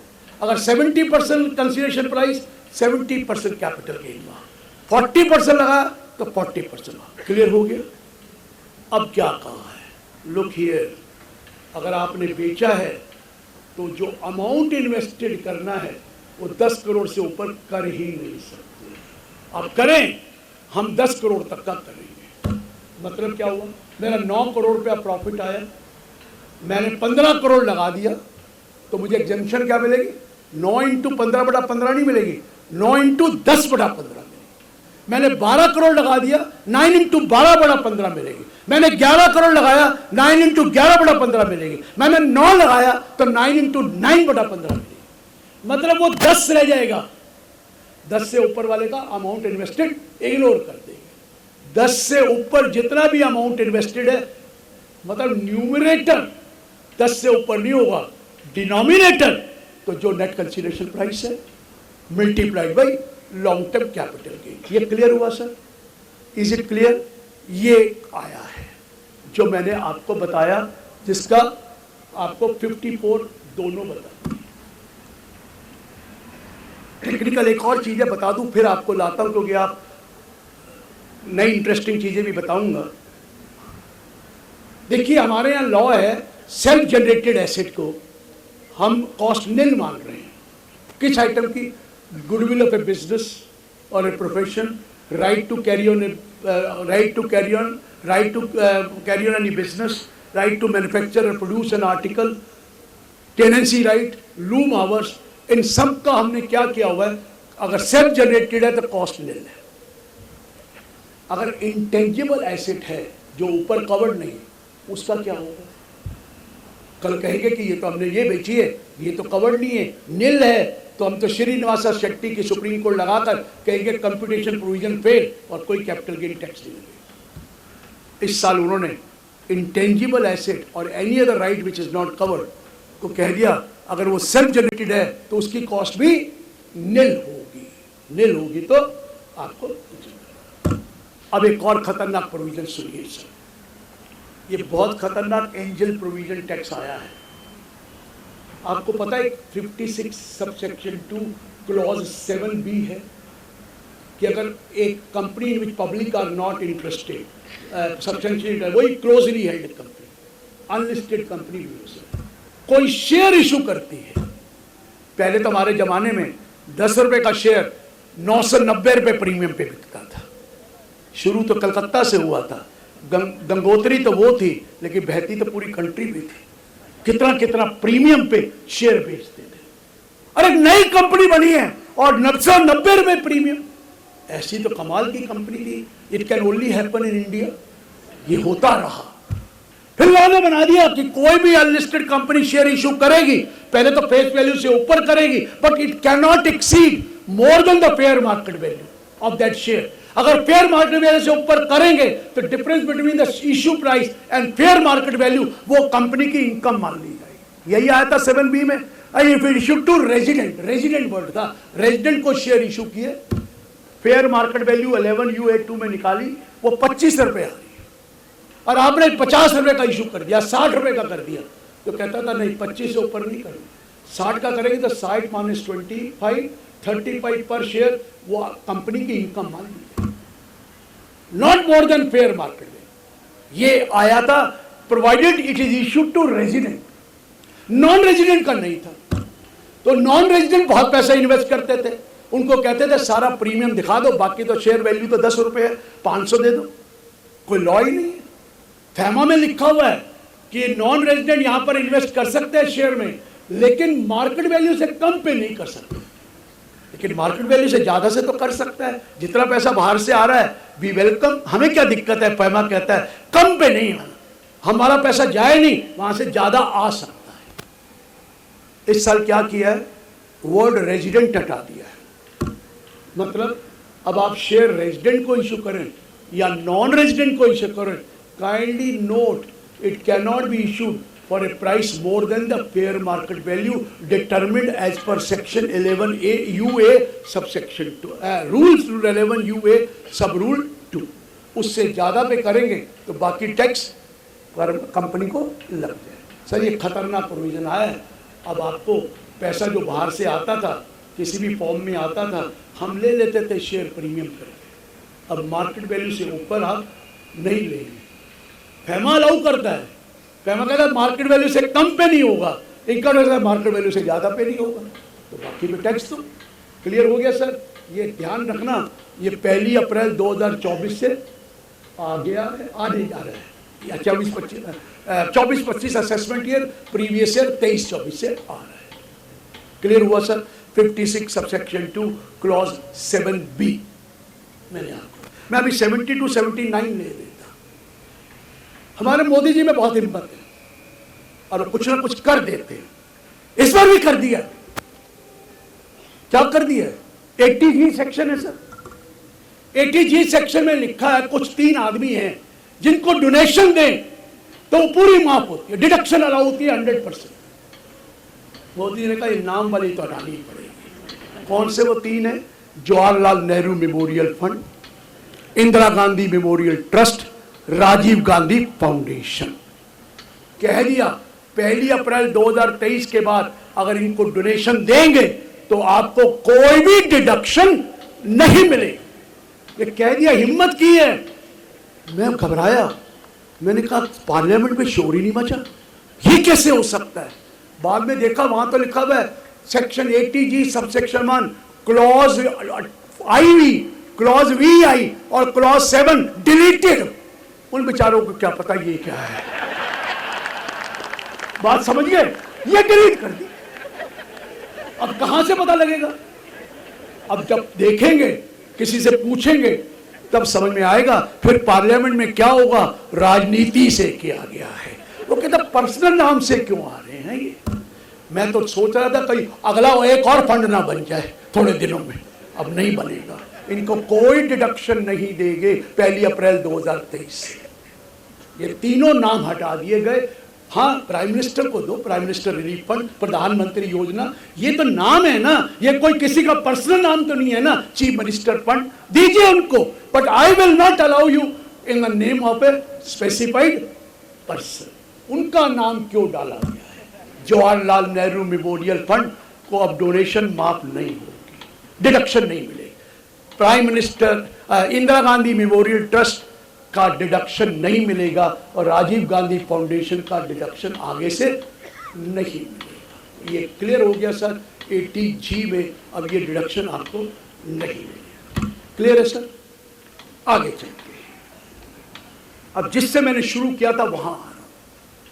115BAE ये सबके सुनने वाला, पर्टिकुलरली काफी चेंजेस आई हैं। याद कीजिए 21-22 असेसमेंट ईयर के लिए एक न्यू रिजीम आई थी। क्या रिजीम आई थी कि देखिए अगर आप न्यू रिजीम में जाएंगे तो हम टैक्स का रेट इंडिविजुअल रेशियो का ये वाला रखेंगे। क्या? पहला 2,50,000 full exempt, next 2,50,000 5%, next 2,50,000 10%, next 2,50,000 15%, next 2,50,000 20%, next 2,50,000 25% and above 50 lakh 30%। ये करा था सर, सबको पता है।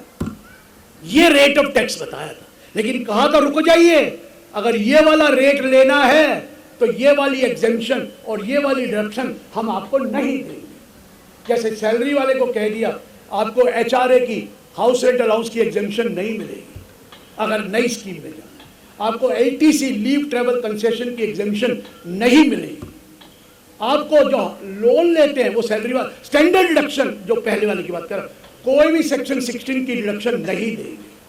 साथ में ये भी कह दिया अगर आपने हाउस प्रॉपर्टी जो सेल्फ ऑक्यूपाइड का लोन लिया जो 2 लाख अलाउड होता है वो भी आपको नहीं देंगे। और साथ में ये भी कह दिया चैप्टर 6 से 80C to 80U की कोई डिडक्शन नहीं देंगे, सिर्फ 2 देंगे। एक employer contribution to pension that is 80CCD2 और दूसरा 80JJAA जो एम्प्लॉयमेंट का मिलता है एम्प्लॉयमेंट को, और कोई डिडक्शन नहीं। लेकिन लिखा था ये आपकी चॉइस है कि हम नई स्कीम में जाना चाहते हैं कि नहीं जाना। अगर जाना चाहते हैं तो हमें ड्यू डेट से पहले लिख के दे दो फॉर्म 10IE में कि मैं नई स्कीम में जाना चाहता हूं। अगर नहीं जाना चाहते तो कुछ लिखो नहीं, बाय डिफॉल्ट आप ओल्ड स्कीम में ही रहेंगे। ये था सर, यही था। अब उन्होंने नई स्कीम को प्रमोट करना है, ओल्ड को डिसकंटिन्यू करना है, तो नया सेक्शन डाल दिया। सेक्शन तो वही है, सब सेक्शन डाल दिया 115 BAC सब सेक्शन 1A। क्या डाला? notwithstanding what is given in section 1 subsection 1, now you will have to pay tax at the following rate। किस रेट से? पहले 3 lakh net, next 3 lakh 5%, next 3 lakh 10%। 9 lakh हो गया। कितना बना 9 लाख के टैक्स? पहले 3 का 0, दूसरे 3 का 15,000, तीसरे 3 का 30,000 45,000। 9 लाख पे टैक्स सिर्फ 45,000 5% एवरेज आया। ठीक है जी। नेक्स्ट 3 लाख के ऊपर 20% 15%, नेक्स्ट 3 के ऊपर 20 और 15 के ऊपर 30 देना। सर 15 लाख पे जो टैक्स बनता है वो 1.5 लाख बनता है। कितने परसेंट हुआ? आपसे 10 ही तो मांग रहे हैं, 90 अपने पास रखो, 10 दो। लेकिन एक चीज बता दो, कोई डिडक्शन एग्जेम्पशन नहीं देंगे। एक दे दी और वो है स्टैंडर्ड डिडक्शन सैलरी वालों को 50,000 रुपए की, या फैमिली पेंशन है तो वो भी दे, बाकी कोई और डिडक्शन नहीं देंगे। आप सीधा सीधा टैक्स दो, कितना सिंप्लीफाई हो गया। क्यों सीए के पास जाते हो, 15 लाख है, लाओ 1.5 लाख लो और अपना मजे करो। लेकिन हमारी कंट्री में लोग कहते हैं सेविंग तो हुई नहीं, और सेविंग तो भाई फोर्स करते हैं, और फोर्स करेंगे तो मुझे वो जुड़ जाता है, नहीं तो हम करेंगे नहीं। मोदी आप क्या कह रहे हैं, ना ना, खाओ पियो मौज करो, वेस्टर्न कंट्री बन जाओ, 10% जो टैक्स बनता है दे दो, बाकी आपका है। जोड़ना चाहते हैं जोड़ो, शेयर में लगाना चाहते हैं शेयर में लगाओ, घूमने जाना चाहते हैं घूमो, ऐश करो, हमें कोई मतलब नहीं। अगर जितना खर्चा करोगे उतनी कंजम्पशन बढ़ेगी, उतनी डिमांड आएगी, उतनी एम्प्लॉयमेंट भी बढ़ जाएगी, और इकोनॉमी की जीडीपी अपने आप बढ़ जाएगी। कॉन्सेप्ट नया शुरू कर दिया कि अब ये आपको इंसेंटिव दे रहे हैं। समझ आ गया सर? 15 के ऊपर से अब आपको, अगर आपको नई स्कीम में नहीं जाना तो फिर आपको ऑप्ट करना पड़ेगा और लिख के देना पड़ेगा मैं ओल्ड स्कीम में जा रहा हूं। उल्टा हो गया, पहले नए में जाने के लिए लिखना पड़ता था, अब बाय डिफॉल्ट अब नई में रहेंगे। आपको ओल्ड स्कीम में जाना है, ओल्ड रिजीम में, तो अब लिख के दीजिए ड्यू डेट से पहले कि मुझे ओल्ड रिजीम में जाना है, और हर साल लिख के देना। नोटिस कर रहे हैं, लिख के दीजिए। हर बार बदल भी सकते हैं, बिजनेस वाला एक ही बार बदल सकता है, बाकी आप हर साल बदल सकते हैं। लेकिन अब ओल्ड स्कीम के, अब आपको हर साल बैठकर कैलकुलेशन करनी पड़ेगी। अगर नई स्कीम में है तो कितना टैक्स बनेगा, ओल्ड स्कीम में है ये डिडक्शन विडक्शन लेकर कितना टैक्स बनेगा, कौन सा ठीक है। उस अगर तो नई स्कीम ठीक है तो चुप चुप होकर रिटर्न भर दो, बाय डिफॉल्ट है। अगर नहीं लग रही ठीक, ओल्ड में जाना है तो लिख के दो अब ओल्ड स्कीम में जाना चाहिए। ये क्लियर हुआ सर? ये नया कॉन्सेप्ट निकाला कि आस्ता आस्ता ओल्ड स्कीम अपने आप ही डिसकंटिन्यू हो जाएगी, क्योंकि आपको लगेगा यार मैं कैलकुलेट कर 80 क्यूबी में डिडक्शन मिलता है, वो बहुत बड़ा अमाउंट है, 30% 90,000 बनता है, सरचार्ज वगैरह मिलाकर और हो जाता है। तो मैं तो सोचूंगा बैठकर मुझे जाना है कि नहीं जाना है। लेकिन आप अगर सोचेंगे, बहुत 95% लोग वो होंगे, कोई फायदा नहीं है ओल्ड स्कीम में जाने का, let us remain in the new scheme. और ठीक है, हमने लिख के ही नहीं दिया, जब देखेंगे फायदा है तब लिख के दे देंगे मुझे ओल्ड में जाना है। क्लियर हुआ सर? एक और बड़ा अच्छा काम किया, पुरानी स्कीम वालों को नहीं छेड़ा, जो रिवेट थी 87A में 5 लाख की, वो कहता जो नई स्कीम में जाएगा लिख के नहीं है, बाय डिफॉल्ट है, हम आपको 7 लाख तक एग्जेम्पशन दें, कोई टैक्स नहीं, एग्जेम्पशन नहीं है, 7 लाख पे टैक्स निकाला उतना ही रिबेट दे दिया। 25 लाख बनता है, 25,000 बनता है, 25,000 की रिबेट दे रहे, tax payable zero, tax payable zero, 100% tax, maximum 25,000 आपको रिबेट मिल जाएगी, 7 लाख पे कोई टैक्स नहीं। इवन सैलरी अगर है तो 750 पे कोई टैक्स नहीं है, तो 50,000 स्टैंडर्ड डिडक्शन ले लेना, 7 वो ले लेना, टोटल 7,50,000 पे सैलरी वाले का कोई टैक्स नहीं है। हाँ, ऐसा है तब तक नई रिजीम में रहना, टैक्स कोई देना ही नहीं है जो 750 से कम है, और जो 750 से ऊपर है वो एक बार कैलकुलेट कर लेना कि आप नई में जाना चाहते हैं, या नई में जाना चाहते हैं तो कैलकुलेट चुप रहना, पुरानी में जाना चाहते हैं फायदा है तो लिख कर देना, नहीं तो आप पुरानी स्कीम में जा ही नहीं सकते। क्लियर है सर? क्लियर है? अब मुझे थोड़ा स्पीड करना पड़ेगा कि लोग अब घड़ियां देखने लग गए, मतलब यार इतनी देर हो गई, ये क्यों बोर कर रहे हैं? मैं बोर नहीं कर रहा सर, लॉ बोर कर रहा है 122 अमेंडमेंट डालकर।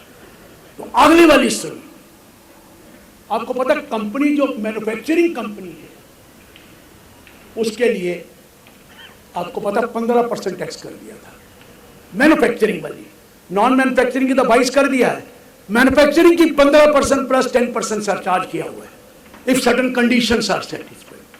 कोऑपरेटिव सोसाइटी कहने लगी हमने क्या कसूर किया है, हम भी तो मैन्युफैक्चरिंग कर सकते हैं, हमें भी अलाउ करो। उनको भी 22 रखा था, इस साल कह दिया कि आपको भी अगर कोऑपरेटिव सोसाइटी बनाकर मैन्युफैक्चरिंग एक्टिविटी करेंगे तो हम आपको भी 15% पे टैक्स देंगे। सारे प्रोविजन जो 115BAB के थे, डिट्टो लैंग्वेज यहां डाल दी, सिर्फ जब कंपनी लिखा था वह कोऑपरेटिव सोसाइटी कर, लेकिन एक और कंडीशन डाल दी कि ये cooperative society should be set up on और after 1 April 2023 and must start manufacturing by 31 March 2024 बढ़ा देंगे, लेकिन नई कोऑपरेटिव सोसाइटी बनानी पड़ेगी 2023 से, और उसके बाद मैन्युफैक्चरिंग एक्टिविटी जो वहाँ पर है वही करिए, वही कंडीशन है, हम आपको भी टैक्स 15% लगा देंगे। क्लियर है सर? ये नया आया। अब आया हमारे यहाँ एक सेक्शन है 115B, 115BB, और उसका TDS कटता है 194B एंड 194BB। क्या है 115B?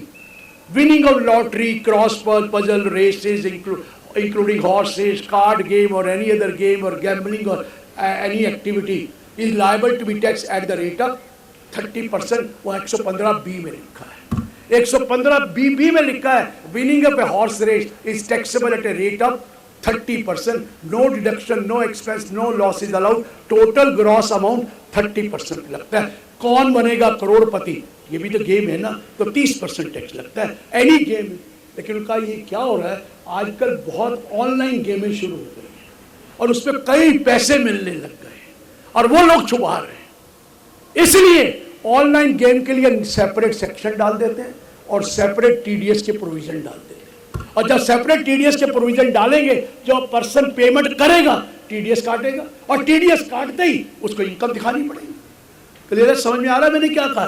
तो इन्होंने एक 115BBJ सेक्शन डाला कि भाई income from winning of any online game will be taxable at a rate of 30%।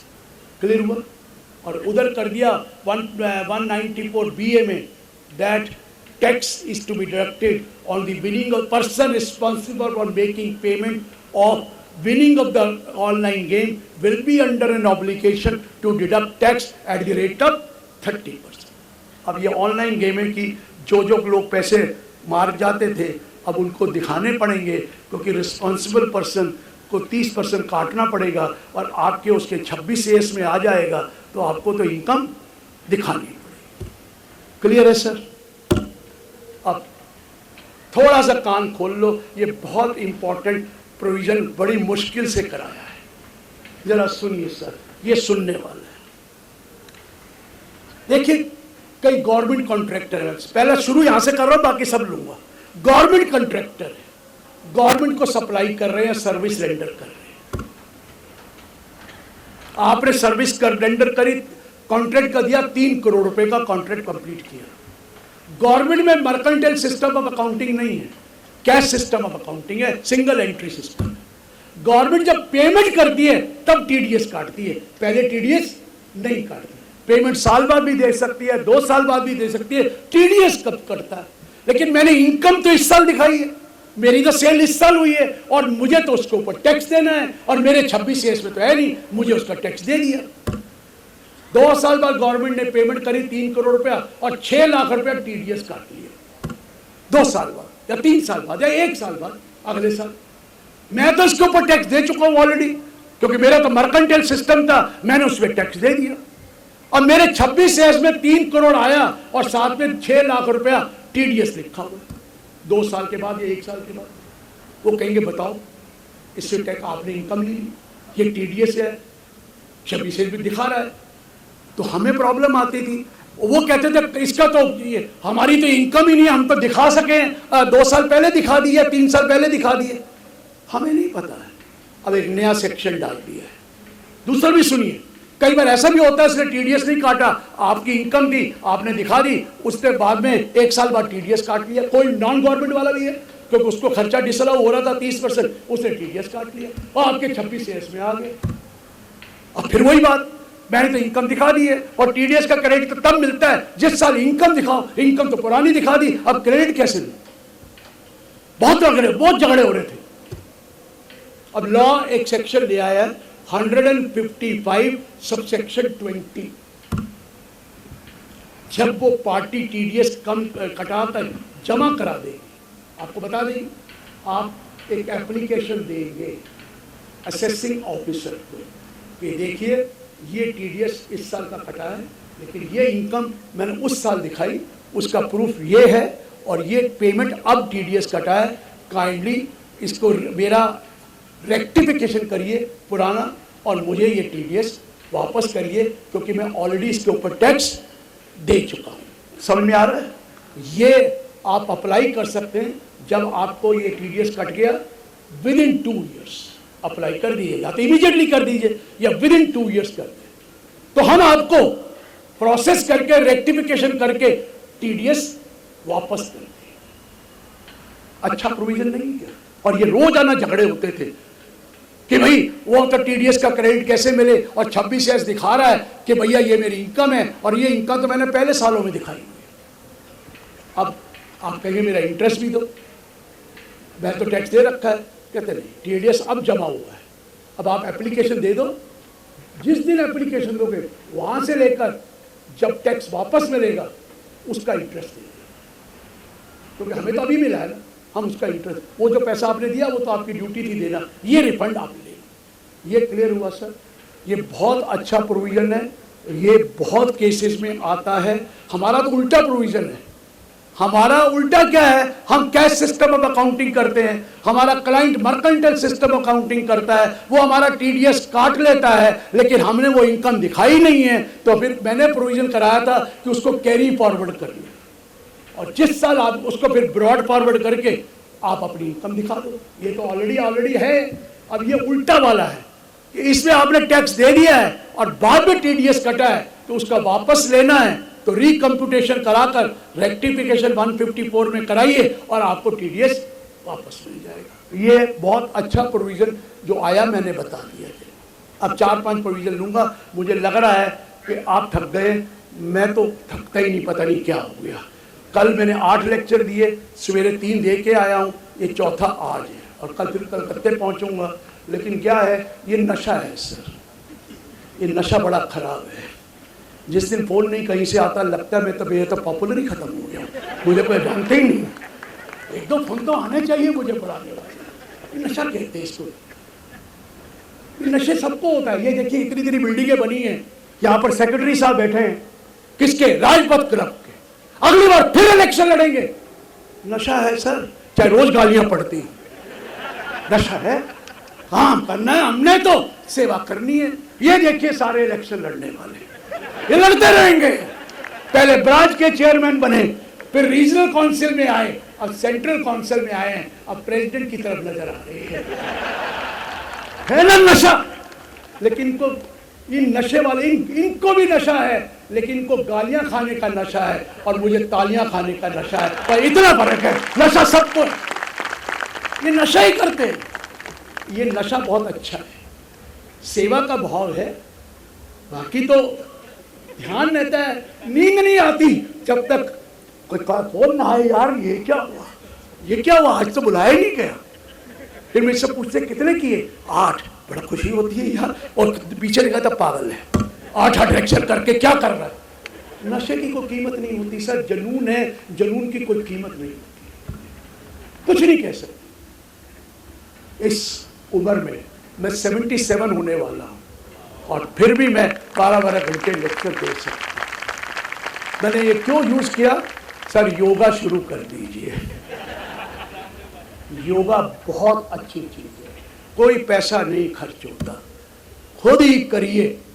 और आपको बताऊं, बहुत रिलीफ मिलता है। प्राणायाम करिए और कुछ योगा करिए रोजाना, आप देखेंगे कितना फर्क पड़ता है। इतना फर्क पड़ेगा, आप कहेंगे मुझे कहीं नहीं जाना है, कोई मुझे प्रॉब्लम नहीं है। मैंने 55 साल, 40 से 56 साल तक चश्मा भी लगाया था रीडिंग का, और आज मैं चश्मा नहीं लगाता। इस उम्र में भी मैं एक लाइन पढ़ लेता, अखबार भी पढ़ लेता। ये सब योगा और प्राणायाम का देन है।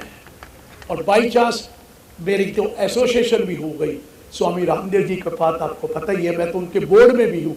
मैं कोई पब्लिसिटी करने नहीं आ रहा, मैं सिर्फ योगा बता रहा हूँ आपके फायदे के लिए, सबके फायदे के लिए। Please do yoga every day, please do pranayama every day. आप कम से कम 1 घंटा कर लीजिए। मैंने कम से कम 1 घंटा किया, शुरू तो आधे घंटे से ही कर लीजिए। 15 मिनट प्राणायाम कर लीजिए, 15 दिन योगा कर लीजिए। मैं आपको बता रहा हूँ, किसी को डायबिटीज है, मैं गारंटी देता हूँ उसकी डायबिटीज खत्म हो जाएगी। किसी को थायराइड है, मैं गारंटी देता हूँ उसका थायराइड खत्म हो जाएगा। लेकिन फॉलो करना पड़ेगा जो उसका सिस्टम है। ऐसा नहीं है, हम लोग सब कुछ चीज है लेकिन हम अपने शरीर का मैं भी नहीं ध्यान रखता था। मैंने 15 किलो वजन भी कम किया है। लोग कह रहे बड़े कमज़ोर नज़र आ रहे हैं। भैया कमज़ोर तुम्हें नज़र आ रहा हूँगा, मैं तो बहुत फिट नज़र आ रहा हूँ। इसलिए कह रहा हूँ कि योगा करने से बहुत फायदे होते हैं।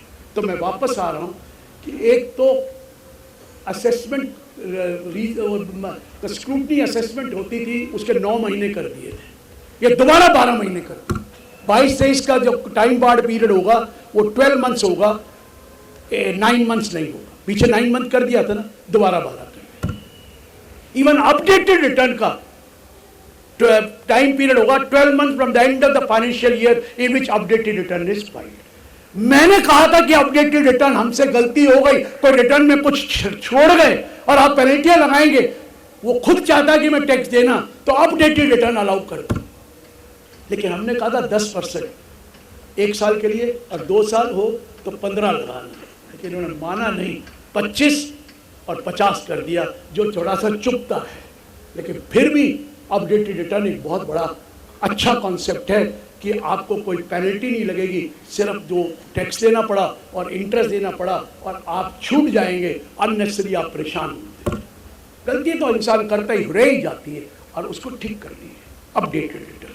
तो मैंने ये कहा अब ये कौन है, आपका केस पेंडिंग है और सर्च हो गया, कोई सीजर हो गया, अब कोई आपका रिक्विजिशन हो गई बुक्स, या मनी बुलियन ज्वेलरी पाया गया फॉर अदर्स, या कोई एसेट पाए गए जो अदर्स किए, उस केस में 12 महीने के साथ फर्दर 12 महीने ऐड कर दिए गए, 24 मंथ्स में ये पीरियड बढ़ा गया। अब 2-4 चीज़ें और करनी है। एक और चीज़ आपको 148A(D) का आ जाता है कि अब आपको आपका इनकम स्केपिंग असेसमेंट है और आपको नोटिस दिया जाता है 148 में, kindly file A return of income, there is some income which has escaped assessment, kindly file a return of income in the time specified in the notice। अब time specified नहीं है, आपको वो रिटर्न 3 महीने में फाइल करनी ही पड़ेगी, otherwise वो माना जाएगा कि आपने कोई रिटर्न फाइल की नहीं है, तो फिर 144 में असेसमेंट आपका कर दें। ये भी आपको बता। अब कुछ प्रोविज़न वो थे जो TDS के, उसमें तो एक जो विड्रॉल 1 करोड़ रुपया था कोऑपरेटिव सोसाइटी का 3 करोड़ कर दिया, वो ज़्यादा नहीं। सबसे खतरनाक प्रोविज़न जो किया है वो 206C(1)G लिबरलाइजेशन स्कीम में, LRS में आप पैसा इंडिया से बाहर भेजते हैं सर। इन्होंने TCS शुरू कर दिया है। TCS क्यों शुरू किया सर? करोड़ों रुपया इंडिया से गया है और जब उन्होंने लिस्ट बनाई तो उसमें 80% लोग वो थे जिन्होंने आज तक इनकम टैक्स की रिटर्न ही नहीं भरी हुई और पैसा भेज रहे। कितना हवाला से गया पैसा, वो बंदे ही नजर नहीं आ रहे, उनको नोटिस दिए। पता नहीं कैसे जा रहे थे। उन्होंने कहा भैया अब तो नाम वाम पता सब पैन नंबर लेना है, तो TCS काटना शुरू कर दे। अब आप लिबरलाइज स्कीम में $2.5 लाख हर साल भेज सकते हैं।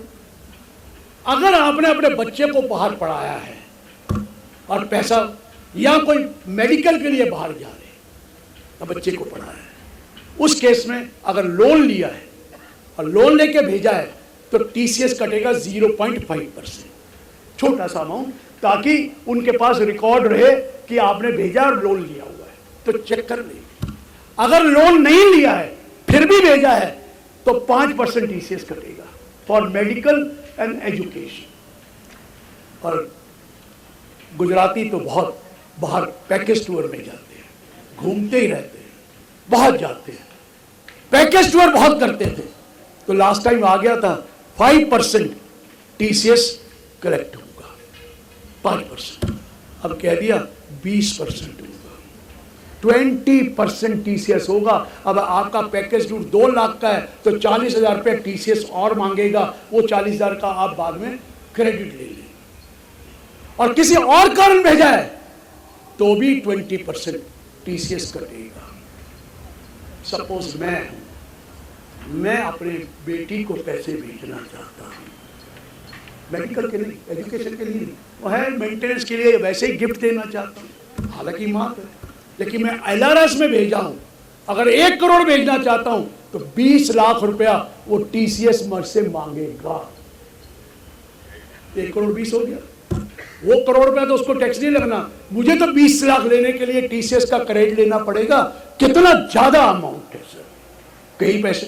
तो अब आपका टीसीएस का रेट 20% कर दिया है। अगर वो पैकेज टूर का है या फॉर एनी अदर केस का है except education and medical, 20%। It is not a small amount sir. पहले पैकेज टूर का खर्च करो, फिर उसके ऊपर टीसीएस करो, फिर टीसीएस का वापस लो, क्रेडिट तो लोगे ही लोगे ना। ये बहुत ज्यादा अमाउंट है। मैं पैकेज टूर में तो फिर भी सोच लेता हूं, लेकिन बाकी काम के लिए कोई मेंटेनेंस है, मैं उनको पैसा भेज रहा हूँ, मेडिकल में एजुकेशन नहीं, वो और कोई चीज़ दे रहा हूँ, तो उसके लिए 20% तो मुझे टीसीएस देना ही पड़ेगा। ये सारे कारण हुए मनी लॉन्ड्रिंग वाले, क्योंकि मनी यहाँ से लॉन्ड्री की गई और बाहर भेजा गया और उसके ऊपर टैक्स नहीं दिया गया। सो ये भी एक पॉइंट मैं आपको बताना चाहता था कि प्लीज़ नोट। बाकी तो 2-4-10 पॉइंट रह गए, लेकिन मैं देख रहा हूँ कि अब आप घड़ियाँ देख रहे हैं, तो चलिए, thank you very much for the patient hearing sir, thank you. Sir वो कहते हैं कुछ ज़्यादा ख्वाहिश नहीं जिंदगी तुझसे, बस इतना कर मेरा अगला कदम पहले से ज़्यादा बेहतर हो। Sir thanks and I request Nirav bhai to give well deserve vote of thanks for. I'll request all the members to kindly be seated for a couple of more minutes. Sir has taken so much of pain traveling from all the way from New Delhi to here. Sir is delivering back-to-back lectures. We can spare 2 minutes for the vote of thanks. Sir ने आपने नशा और जुनून की बात किया sir, we salute your passion towards the profession sir. It's because of you many of the chartered accountants and laymen are able to decode the budget in a very friendly manner. I am honored to extend a heartfelt vote of thanks to Girish Ahuja sir for gracing us with his presence and delivering a thought-provoking speech at our conference on budget. As we all know, Ahuja sir is a stalwart of the profession and his insight on the budget and finance are invaluable. His speech today has provided us with a deeper understanding of the complexities of the budget and its role in plays in shaping our economy. We are grateful for his willingness to share his knowledge and experience with us and for taking the time for coming here and making this conference a success. Sir, on behalf of entire Ahmedabad branch of WRC and entire team, I would like to express my sincere gratitude to Ahuja sir for his insightful speech, for being a part of our conference. Sir, thank you for your unwavering support and guidance. I request members to please give a big round of applause to Ahuja sir. Thank you, sir. A beautiful lush green venue at a free of cost. Thank you, Rajput.